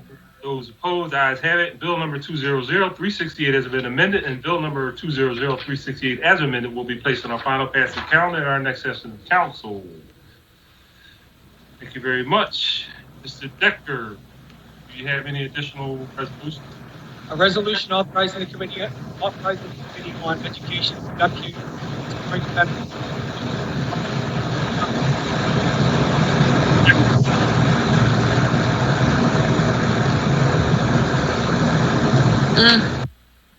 Hold on. There it is. Try it again. You're back. A resolution authorizing the Committee on Education to conduct hearings exploring the benefits of the School District of Philadelphia mandating conflict resolution training at all curriculum levels, introduced by Councilwoman Gilmore Richardson.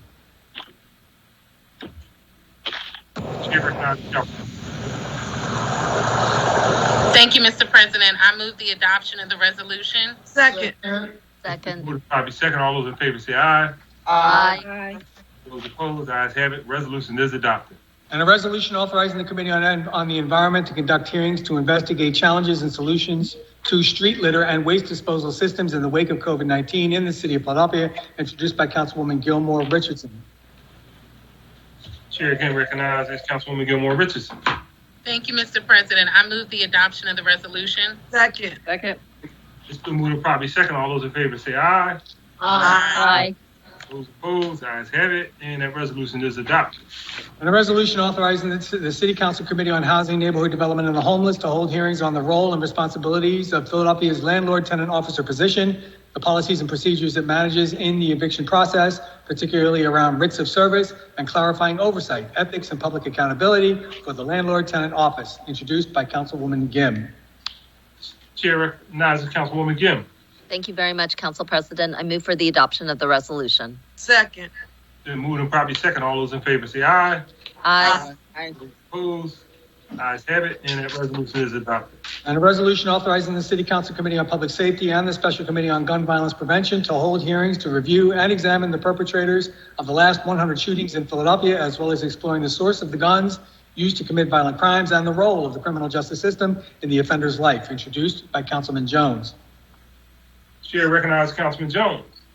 Thank you, Mr. President. I move for its adoption. Second. Probably second. All those in favor say aye. Aye. Those opposed, ayes have it, and that resolution will be adopted. And a resolution authorizing the Committee on Public Safety to hold a hearing examining the ongoing safety and noise issues with the use of ATV and other unauthorized vehicles on city streets and the possibility of creating a space for safely riding in Philadelphia, introduced by Councilman Dom. Second. Yeah. Nobody. You got to move for the adoption. He's got to move for the adoption. I move for the adoption. Back it up. I move for the adoption. Thank you. Second. Thank you. Been moved and probably second. All those in favor say aye. Aye. Opposed, ayes have it. Resolution is adopted. And a resolution authorizing the Committee on Commerce and Economic Development to hold a hearing to examine recent research released by Pew Charitable Trust and the Center City District on the state of our local business economy, the role of our Black-owned and minority-owned businesses play in the city's economy, and the impact of COVID-19 on these businesses, introduced by Councilman Dom. Chair again recognizes Councilman Dom. Thank you, Council President. Move for the adoption. Second. It's been moved and probably second. All those in favor say aye. Aye. Those opposed, ayes have it, and that resolution is adopted. Mr. President, there are no other resolutions on the final passage calendar, and I've just been told that Channel 64 will stay with us until about 1:15. Absolutely. Yeah. I understand where the real action is.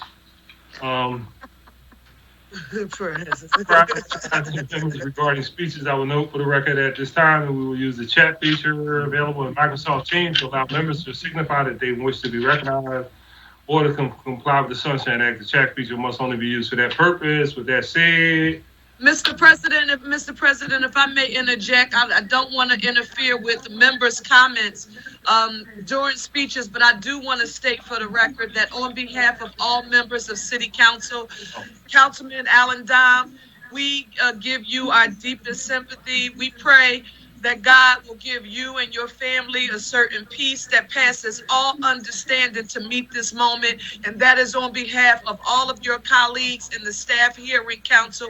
And we hope that the viewing public will also share in our sentiments. Thank you, Mr. President, for your courtesy. Thank you, Councilwoman. And we know how much we care about you, my good friend and brother. So, and peace be with, all your family. And Thank you to everybody. Thank you very much. I really appreciate this. Chair, I believe Councilwoman Gauthier was teed up for speech of majority. Thank you so much. You're welcome. Good morning, everyone. I'm glad to be back in session with all of you and addressing the urgent matters facing our city. And among these matters, gun violence has risen to the very top over the last several months. The spike we've seen in shootings and in homicides in Philadelphia this year is nothing short of alarming. We've had 312 murders so far this year, which means we're more than on track for an average of a murder per day. This marks a 33% increase over last year. Individual shooting incidents are up over 50% from last year.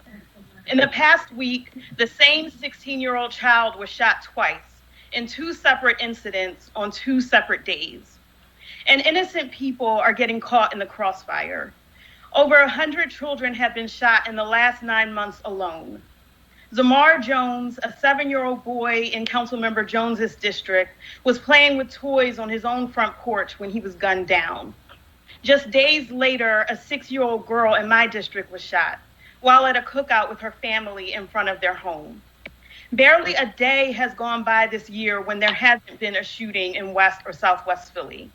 Our neighborhoods are quite literally turning into war zones. The violence is traumatizing entire communities. And to be clear, these are primarily communities of color.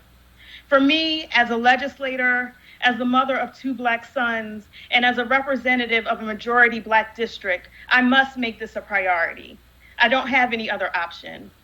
Everything pales in comparison when people are dying in the streets, and entire communities are afraid to leave their homes for fear of getting shot. That is no way to live. I've said it many times over the last few months, but it bears repeating. Feeling safe on your block is a human right. And while all Philadelphians have a role to play in addressing this crisis, the city government is central in the effort. The resolution I introduced today, with the support of 14 of my council colleagues, calls on Mayor Kinney to officially declare gun violence a citywide emergency and to treat the issue with the urgency and attention it deserves. The COVID-19 crisis showed us the level of coordination and rapid response that Philadelphia is capable of in an emergency. And now we need to put that same energy towards ending this outbreak of violence, which is endangering Black and brown communities across our city. This isn't just a symbolic gesture. We have laid out actionable steps that the city can and should take, and I'd like to highlight a few of them here and now. First, we are asking the mayor to provide weekly public briefings to inform the public of the city's ongoing efforts to combat this epidemic, in a manner similar to the city's daily COVID updates. We also need the city to implement violence reduction efforts like GVI with greater speed, transparency, and effectiveness. The rollout of this program has taken far too long, and it has been like pulling teeth to glean key details of how the program works. We have repeatedly been told that this is a result of COVID and that in-person methods of communication with community members isn't possible. Now, this may sound like a non sequitur, but indoor dining reopened earlier this week. If we can allow people to patronize restaurants, then we can address the gun violence crisis in person. Furthermore, there are a variety of evidence-based programs that have been proven effective in reducing gun violence in other cities around the country. We should make it a priority to implement them here in Philadelphia. And also, we need to do a better job of evaluating the outcomes of our violence reduction efforts. I think I speak for all my colleagues when I say we are committed to long-term sustainable funding for these initiatives, but only if they are effective. Finally, we'd like to see the mayor mobilize Philadelphia's dynamic economy, the private sector, academic institutions, healthcare organizations, and the nonprofit community, and tap into an incredible wealth of resources to combat this problem. We are calling on the mayor to take these steps and others outlined in the resolution because all Philadelphians deserve to feel safe in their neighborhoods. But we can't afford to wait any longer. Each day that we don't act is a day where people are killed and many more are living in fear. I thank my colleagues for their support on this resolution, and I look forward to working with the mayor's office on this matter. Thank you very much. Thank you, Councilwoman. Chair recognizes Councilwoman Gim. Did you want to be recognized for a speech, or was that please. reference? Yes, please, Council President. Thank you very much. I wanted to provide my colleagues with an update on our housing work over the summer and specifically what's been happening with the municipal courts and our work to stop an avalanche of evictions that threaten our city, and to also ask my colleagues for your partnership. As many of you know, Philadelphia executed 19,000 evictions in 2019, and that was pre-pandemic. That is 1,500 a month, 300 to 400 a week, every single week, 52 weeks out of the year. That is not just people. Those are households, families, children, veterans, seniors. Data from the Philadelphia Eviction Prevention Project, which was created through this council's commitment to addressing the eviction crisis, showed that 74% of evicted people were Black residents, 70% were women, half were parents or caregivers. They are why this council body took bold action last spring to pass an emergency Housing Protections Act that included an eviction diversion program modeled off of Philadelphia's highly successful mortgage foreclosure diversion program. Now, since we've done this work, the state has stepped in with $150 million in rent subsidies statewide and a new rent relief program modeled after PHL Emergency Rent Assist. We have not left landlords behind. The state program may be far from perfect, but it does offer to pay landlords $750 per month per apartment as long as they forgive the rest of the rent. We're working on expanding those subsidies and making sure that they can better meet our needs. Now, over the summer, we've worked diligently to strengthen our collaboration with the municipal courts, recognizing that they must be our partners in managing crises and creating meaningful alternatives. We've held countless meetings with the courts and multiple city agencies this summer. This became especially important as we approached the reopening of courts in July. As a result of one of our city courts meetings, the municipal courts delayed the reopening until September 3rd. As the September 3rd deadline approached, we stepped up our work to make sure that our eviction diversion program, which mandates a housing counselor meeting with landlords and tenants, was ready to go.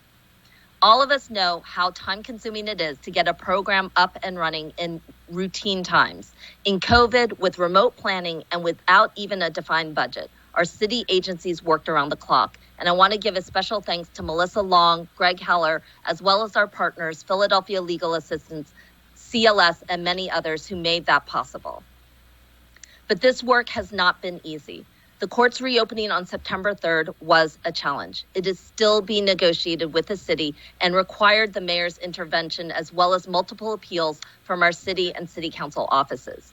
Philadelphia law mandates that no evictions should be filed or may proceed unless mandatory payment plans and diversion are offered. Nevertheless, since July, the courts have accepted as many as 400 to 500 filings by landlords who are very likely violating the city laws. In the first 3 days of the court's opening, over 180 eviction filings have proceeded, despite the fact that our diversion program launched on September 1st. Would you like to know how many landlords look to schedule a diversion hearing? 20. To add to all of this, on September 1st, the CDC issued a nationwide eviction ban until December 31st, stating unequivocally that evictions due to poverty and hardship are a direct threat to public health. Many of you received a letter from the statewide Pennsylvania Apartment Association affirming their acknowledgement of this. But this is still an area of confusion and disagreement with the courts and many others. We're asking for help, for clarity and guidance. Clearly, landlords need to continue to act in good faith, but I want folks to know that in other counties, the courts have established more aggressive procedures to notify and protect tenants than they have in Philadelphia. This is why 7 of us introduced a bill today to extend the eviction moratorium to match the CDC and provide additional protections that are not currently occurring. This bill has been endorsed by the governor, who is also calling upon the state legislature to take similar action. No one entity can handle our eviction crisis by itself. I know, though, that we all agree that City Council, the City of Philadelphia, and the courts should be working in partnership to enforce and uphold the laws on the books. I've called many of you for your advice, for your feedback and for your support, and you have all answered, and I cannot thank you enough. I'm going to keep calling because we have so much more to do. We have to decide about funding diversion so that it actually works to provide support to renters and to landlords. It is our only path. It is the city's only current program to staving off the mass homelessness in our city that is because of COVID. I'm also asking my colleagues for your assistance as we try to establish some basic norms, to be able to look a family in the eye as school launches and as a hopeful year begins, to tell them that help is on the way. Right now, housing is critical to the public health of our city. Every member on this body is committed to saying that when times got tough, we stood up for our families and the families that the state and the feds left behind. We are in this together. As council comes into this fall session, we can't wait for the cavalry, because when it comes to protecting our city, we are the cavalry. Thank you so much, Council President. Thank you, Councilwoman. Councilman O, did you want to speak on behalf of?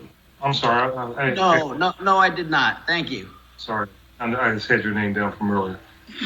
Chair recognizes Councilman Thomas. Thank you, Council President. I know we're getting close on time, and I know other people want to speak, so I'm going to just be very brief. I appreciate my colleagues for the leadership that they have shown as it relates to gun violence. Thank you, Councilmember Gaudier, for your recommendation. Thank you, Councilmember Johnson, for the forums and the leadership. And it's an issue that has been touching all of our heart. We are back from summer break, and we've been working on a number of things throughout the course of the summer as it relates to police reform, as it relates to support for our youth and young people, but also as it relates to gun violence. Today, I was privileged enough to introduce several resolutions, one honoring Marion Wright Edelman, who dedicated her life to service in children and who has recently stepped down, but another recognizing Match 3 North basketball team for winning the Public League championship last year. So while they are celebrating winning the championship and being honored today in City Council, they're also mourning the loss of Jasmine Lewis, who was actually one of their former players who was shot and killed over the summer, and she recently graduated from Match 3 North. So my thoughts and prayers go out to her. I appreciate the great work of the family, the mentors, and the coaches that's involved with Mastery. But again, like my colleague said, the gun violence pandemic that we're dealing with right now is a serious crisis. And I know for a fact that the people on this legislative body, the people on this particular team, are committed to solving that issue, because I've been talking to you all about it and trying to work with you on this issue throughout the course of the summer. The last thing, next week, we will be having our Disadvantaged Communities Task Force here, listening sessions. The Disadvantaged Communities Task Force is focused on listening to the issues that Philadelphians are facing as it relates to the coronavirus pandemic, and focusing on what can we do as a legislative body to pass legislation and to allocate resources to help those that are suffering most. The listening sessions next week will be Tuesday and Thursday. We will make sure to provide more information Tuesday and Thursday in the evening. We will make sure to provide more information. And I just want to thank my co-chair, Councilmember Catherine Gilmore Richardson, for working with me on this process and trying to put us in a position where we're hearing from as many Philadelphians as possible. I know everybody can't testify at 10 a.m. or 12 a.m. or 12 noon, but I'm hoping that folks can join us in the evening to talk about the issues that they're facing and what we can do to help them through this tough time. Thank you, Council President. Thank you, colleagues. Thank you, Councilman. Councilman Green, did you? Yes, I will be very brief. I just want to thank all of my colleagues for all the great work they've been doing all summer in a lot of different ways. I had a speech about some other issues, but I'll delay that to another day. And we've been dealing with such heavy issues as a body, not only today, but throughout the summer, throughout this entire year. But on a slightly positive note, I want to congratulate my colleague, Councilmember Sherelle Parker, on a happy 25th birthday. There you go. Hey, Councilman Thomas, you know, you thought you were the youngest in here. I guess that proved that's not the case anymore. Absolutely not, Council President. Look, that's my council person, so, you know, happy birthday. We're going to have some cake and ice cream at our rec center today, and, you know, we appreciate you, Councilwoman. Thank you. Belated 25th birthday, sorry. Hey, thank you. Happy birthday, Councilwoman. Councilwoman Gilmore Richardson?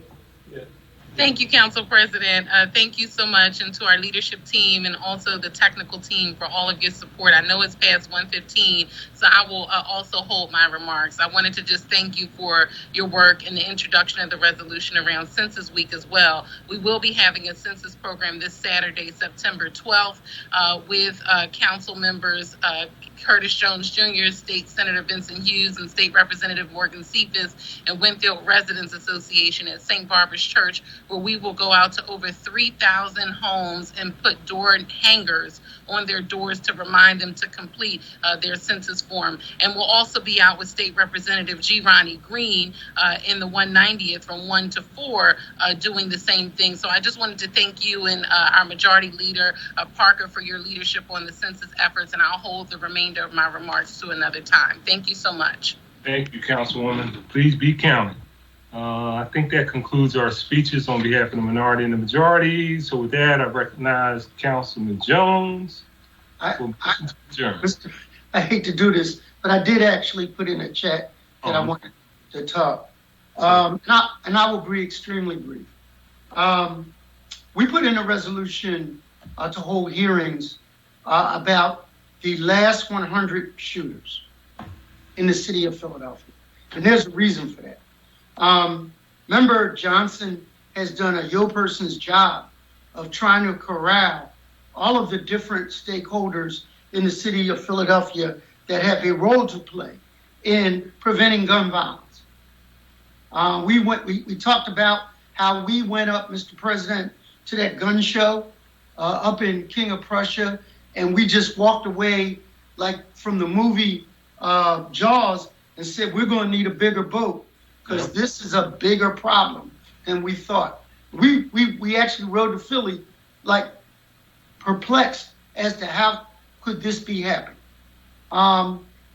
So we heard from a number of groups, the District Attorney's Office, the Defenders Association, the Police Department, and all of them had a role to play in the last 100 shootings.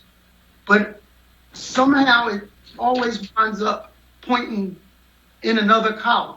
And so what is reflected in Member Gaudier's sense of urgency right now is the fact that we can't afford to let there be a mystery about it. So what we want to do is look at the last 100 shootings. And we want to do three things.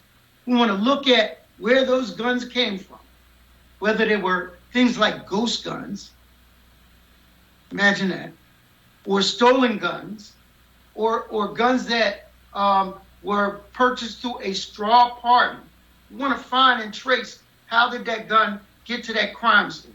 And then the second part is, how did that young person or person get to that crime scene as well? What were the criminal reasons? Was it poverty? Was it this? We want to look at that and do an analysis of the 100 shooters. But finally, if that wasn't their first time, it was their second time or their third time, where did the criminal justice system fail the victim that got shot? Because if someone pulls a gun the first time, pulls the trigger the second time, and kills a person the third time, we should have believed them the first time. So we want to take a look at not pointing a finger, but tightening the system and looking at where did you fail Zamir Jones from Simpson Street? And we're going to look into that. Thank you, Mr. President. Thank you, Councilman. Well, Councilman, right back to you. Call you for a motion to adjourn. Thank you, Mr. President. I move that council stand adjourned until Thursday, September 17th, 2020 at 10 a.m. Can I get a second? Second. Thank you. It has been moved and seconded that council stand adjourned until Thursday, September 17th, 2020, 10 a.m. All those in favor indicate by saying aye. Aye. Those opposed, ayes have it. Motion carries. Thank you all very much. Please be safe.